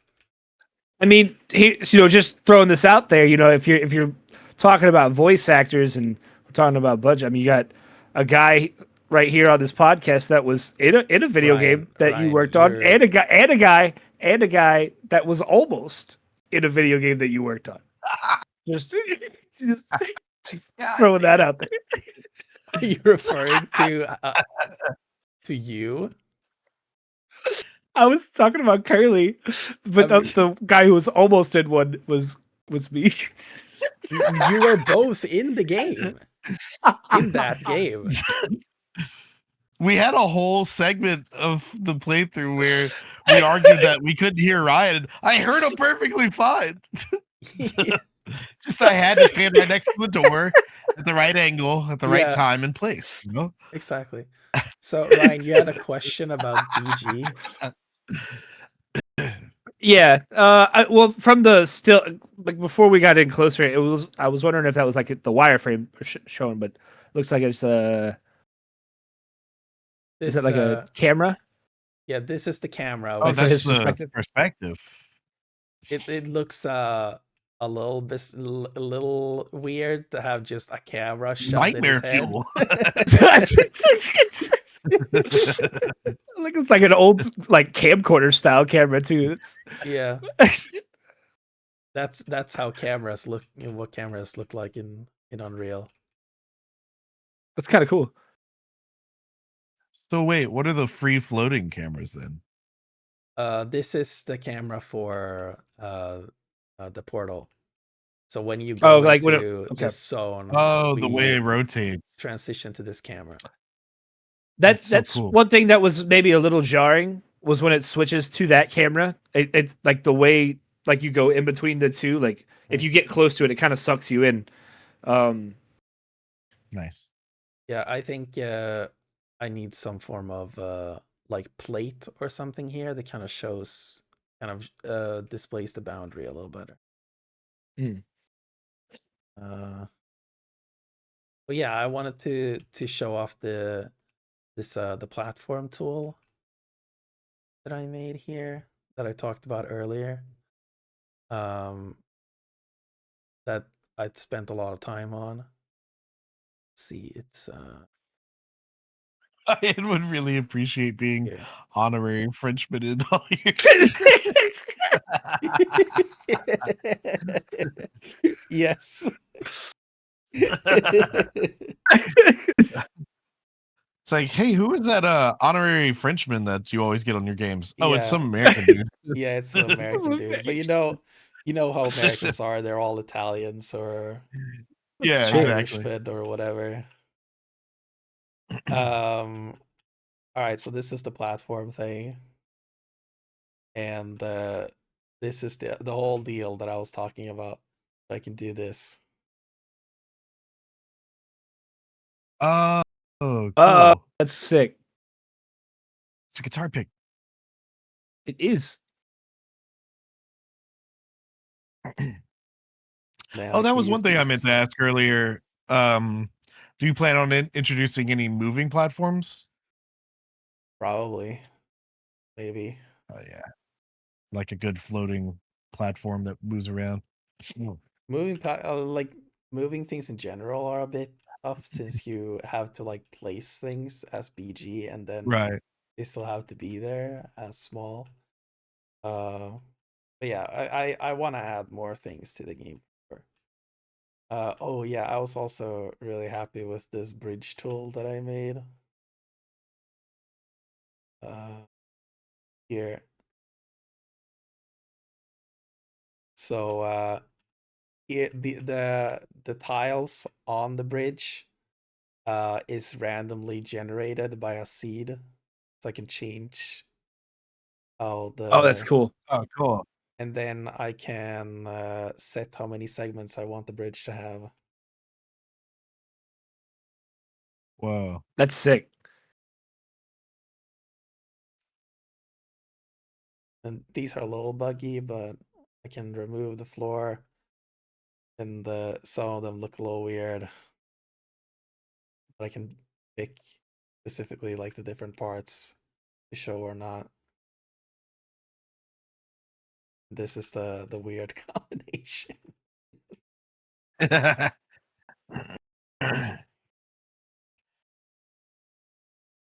But yeah, like this has been like a lot of the time that I've spent on making the game, which is like making all these kind of level design tools. Like here's the laser array. Like for this one, I can like set how many lasers it should have.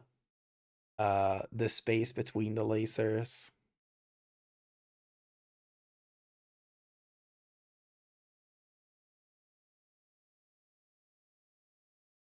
That's pretty sick. It reminds me, like the way you're doing that reminds me of the you did. I think you did this too, Dennis. The donut challenge for Blender tutorial. Like Yeah. the when you're like messing with the sprinkles on the top of the donut or whatever. It had like I don't know if it's the same thing or not, but um, the way you're like able to adjust it just by scrolling back and forth like that reminds me of it. Yeah, it's like similar to geometry nodes. Okay. In a way. Just looked at myself on camera, and I think I've been looking like this for like 5 minutes. So, like, uh, if anybody's like, man, why does Kelly look like that? I'm fighting y'all. I'm fighting. uh, This is probably question several for you, times Dennis. in this episode. Yeah. So like playing through the game, like the thing that seems like the most polished and like most impressive is definitely like Small's movement. Like, are you think you're like done there? Like, do you think that's um I like that's like you could be satisfied that going like if that was the end product for his movement set? Yeah, mostly. I would like to add a couple of more moves, but yeah, I would say mostly. Yeah. And Yeah. this is the code.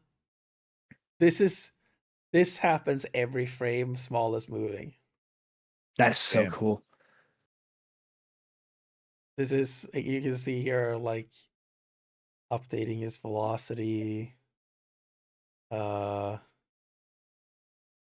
speed, acceleration, rotation rate. It's a lot of things. This is the entire movement basically.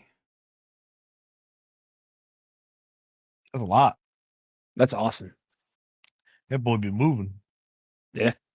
It feels good too. Like his movement feels great. Here's like all the Yeah, different it's cool. jump types as well. Got like the dive jump and the dive recovery, twirl jump, double jump, triple jump, side somersault, which doesn't exist.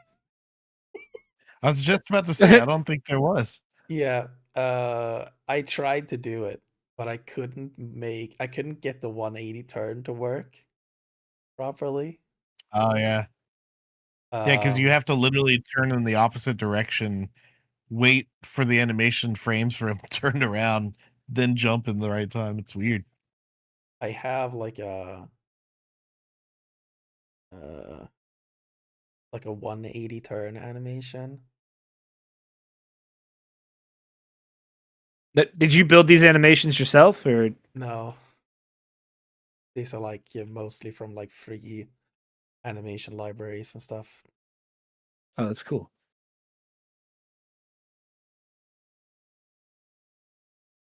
Yeah, I couldn't get it to work. It was sad. You fucking it up.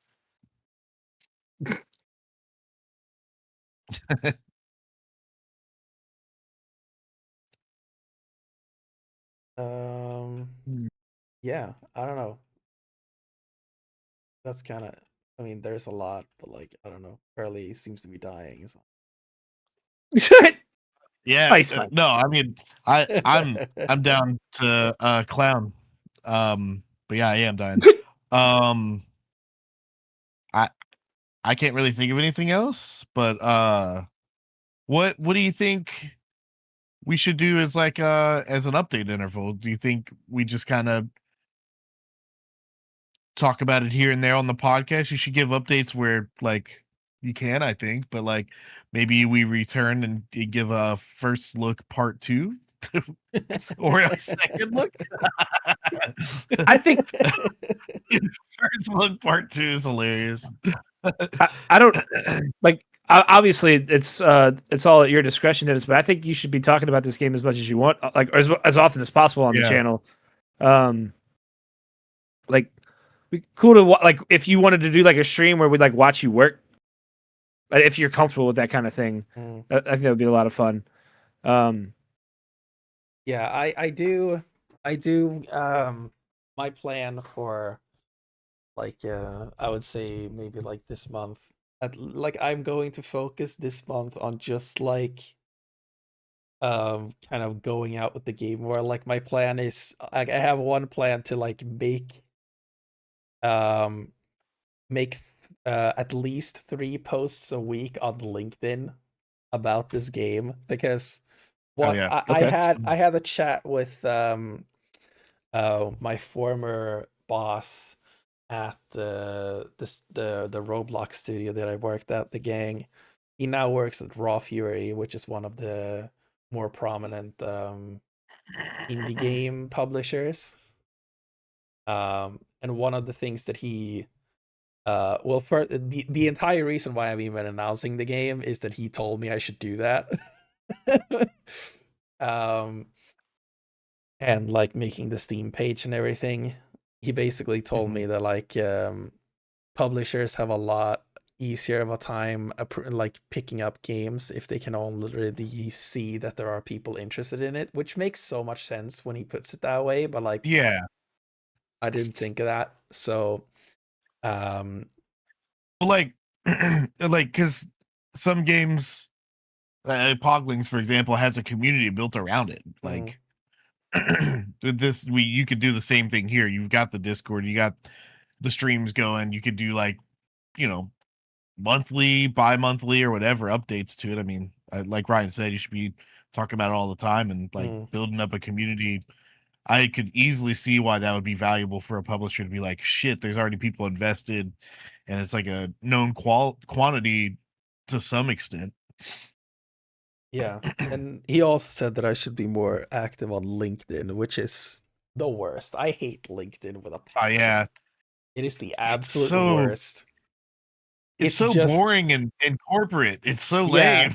And it's everyone is just like pumping out like soulless AI posts now, where it's Yeah. like, yeah, and I was on LinkedIn earlier today, and right now it's just everyone's talking about that fucking dumbass Genie 3 AI, the game. The Did you see that? Like the the game generation model, Genie 3, Mm-mm. where it's like it can like generate a 60-second long game where like basically all you can do is walk. Yeah, I did see this And on the it's so Twitter. lame, and it like made like all gaming companies stock drop during the day, and it's like it just like it just shows how like nobody who has money in this industry actually plays games, because like you Yeah, only have a real Yeah. person who plays games only has to look at these clips for like 3 seconds to realize that this is not interesting to any degree. yeah. Well, that was like the few that I did see were just like really cringy, like dunk posts of someone like, man, I made this in 12 seconds and they took 6 years to develop this shit. Look at this. And it's just like, you look at Yeah. it and you're like, man, this looks like shit. Like, what are you trying to say? Like, Exactly. this- And I really love the um like the Verge's report on it, which was they gave one of their guys like early access to it, and he just told it to make Breath of the Wild and Mario 64, and it did. oh, yeah. Which is such a self dunk on the Genie model, which is like you wouldn't be able to do this if you didn't steal copious amount of gameplay data. I actually Oh, saw the Breath of the Wild clip. It was fascinating at the very least, but yeah, AI continues Terrifying. to suck. Yep. the thing is, like, I don't really find it that terrifying, because like the more you see of it, the more it's like, oh yeah, this is nothing. It's just straight It's up nothing. just we literally had this conversation today at work At work. where it's Yeah. just like there's so many people bought in on it. Like I just don't because Yeah. you're This right. is Like so the real cool. gamers would be like, yeah, this sucks. But like the common person is just like all in on it, and it's just like it's so fucking it's embarrassing as a human race. Like, Yeah. that like I see so many people hop on this trend. I'm like, what are you doing, my guy? Like, what are we doing here? Why? Like, you don't have to be a part of this trend. It's so stupid. Exactly. And then yeah, like the people that make the dunk posts, it's like you look stupid, but like so many people are like impressed and enamored by it. And I mean, I'm enamored in a very curious, like, what the fuck is this gonna look like in the next 10 years way? But like I don't know, man. It sucks. And if that's you out there, fuck you. I saw I saw one thing, like it's really interesting, like because like I've um because of because of where I am in like the gaming industry, it means that like basically my entire LinkedIn is just industry people. So you kind of get like a view of a lot of like gaming industry news from a very different perspective. Um and like back when AI was like all the rage, or I mean, I guess it's still kind of all the rage, but like when it was more new, it was like all over the place how like, oh, it's gonna change everything and it's gonna jerk everyone off and it's gonna be fucking fantastic. And then now, like more recently, like I see posts where it's like, actually everyone hates AI. And if you put AI in your game, people are not going to be happy about that. Yeah. And Yeah. like there was like a report from GDC this year where it said like what was it? I'm just trying to find it, but I can't. It's like 80% of people don't want AI in games. Or like 80% of gamers don't want AI in games. Something Yeah, like it's a that. huge trigger, like buzzword. Buzzword for sure. I mean, you start jerking us off, and hey, like, But I mean that's the thing. Like once you see like how how hype cycles work. Was like, I mean, don't you remember fucking 5G? Where everyone's like, 5G is gonna do everything and it's gonna fucking marry your wife and jerk you off. And then 5G was just 4G but better. Because of course it was. I'm so sorry. You're not. No, you're not. You're not sorry. You've never been Guys. sorry. Thank you, Dennis. I'm sorry.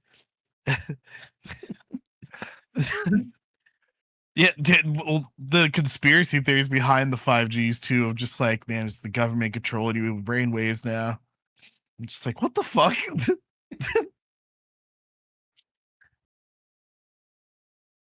It's the government.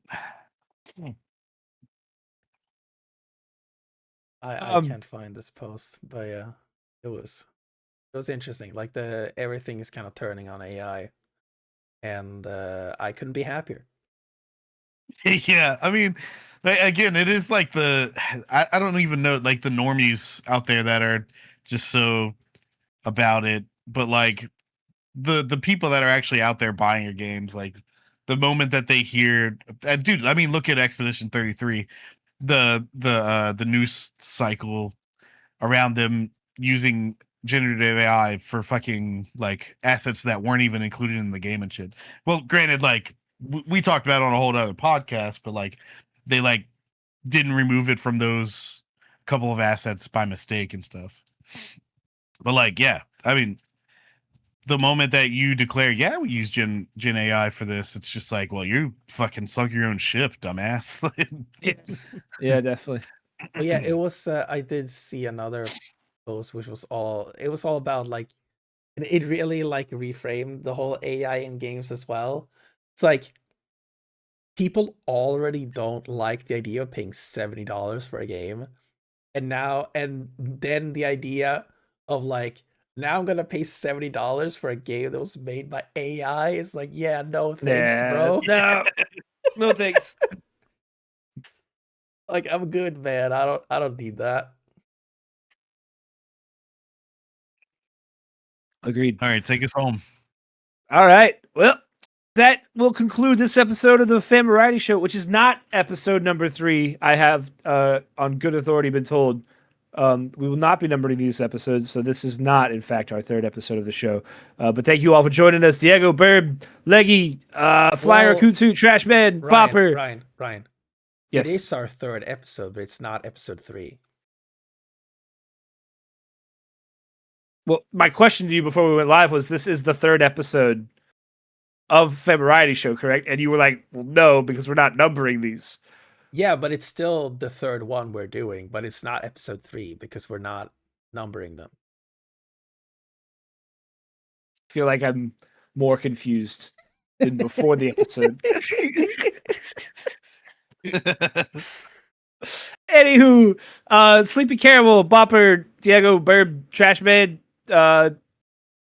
Carly, thank y'all, Dennis, thank y'all for Thank you, coming out. Dennis. Seriously, yeah. Thanks, man. Yeah, Appreciate you doing this. This is great. I want to do this as often as possible, Dennis. If you're comfortable with putting your game on display for us to see. Yes. Thank you all for coming out and checking out the game. Make sure to what's the like and subscribe. No, we're not on YouTube. But right now. We are. What do you mean? Well, right now we're on Twitch, but I guess they'll see it on We will be YouTube. on YouTube too. We'll be on YouTube. Podcast episode will be going up. Hopefully tomorrow morning. I will see. I don't have the. Look. I worked on the beginning of the show rigmarole. I haven't worked on the end of the show rigmarole yet. So, Dude, we were talking you know, about it because there was like a comment that you made that's like, do you even like, do you care or something? Like, do you even like write down or think about what you're gonna say before we start the show? And like, why is Ryan hosting? And I literally like, I had the greatest like joke moment where it's like Ryan should do exactly what he just did and then just like show that he was actually reading from a script. Like the very end, he pulls back and he's just actually reading. So fucking funny. wait, who's asking why I'm hosting? Hold on. Yeah, who is- It was like what? It was one of the podcasts where Dennis was like, "Why'd we even let you host this show?" or something like that.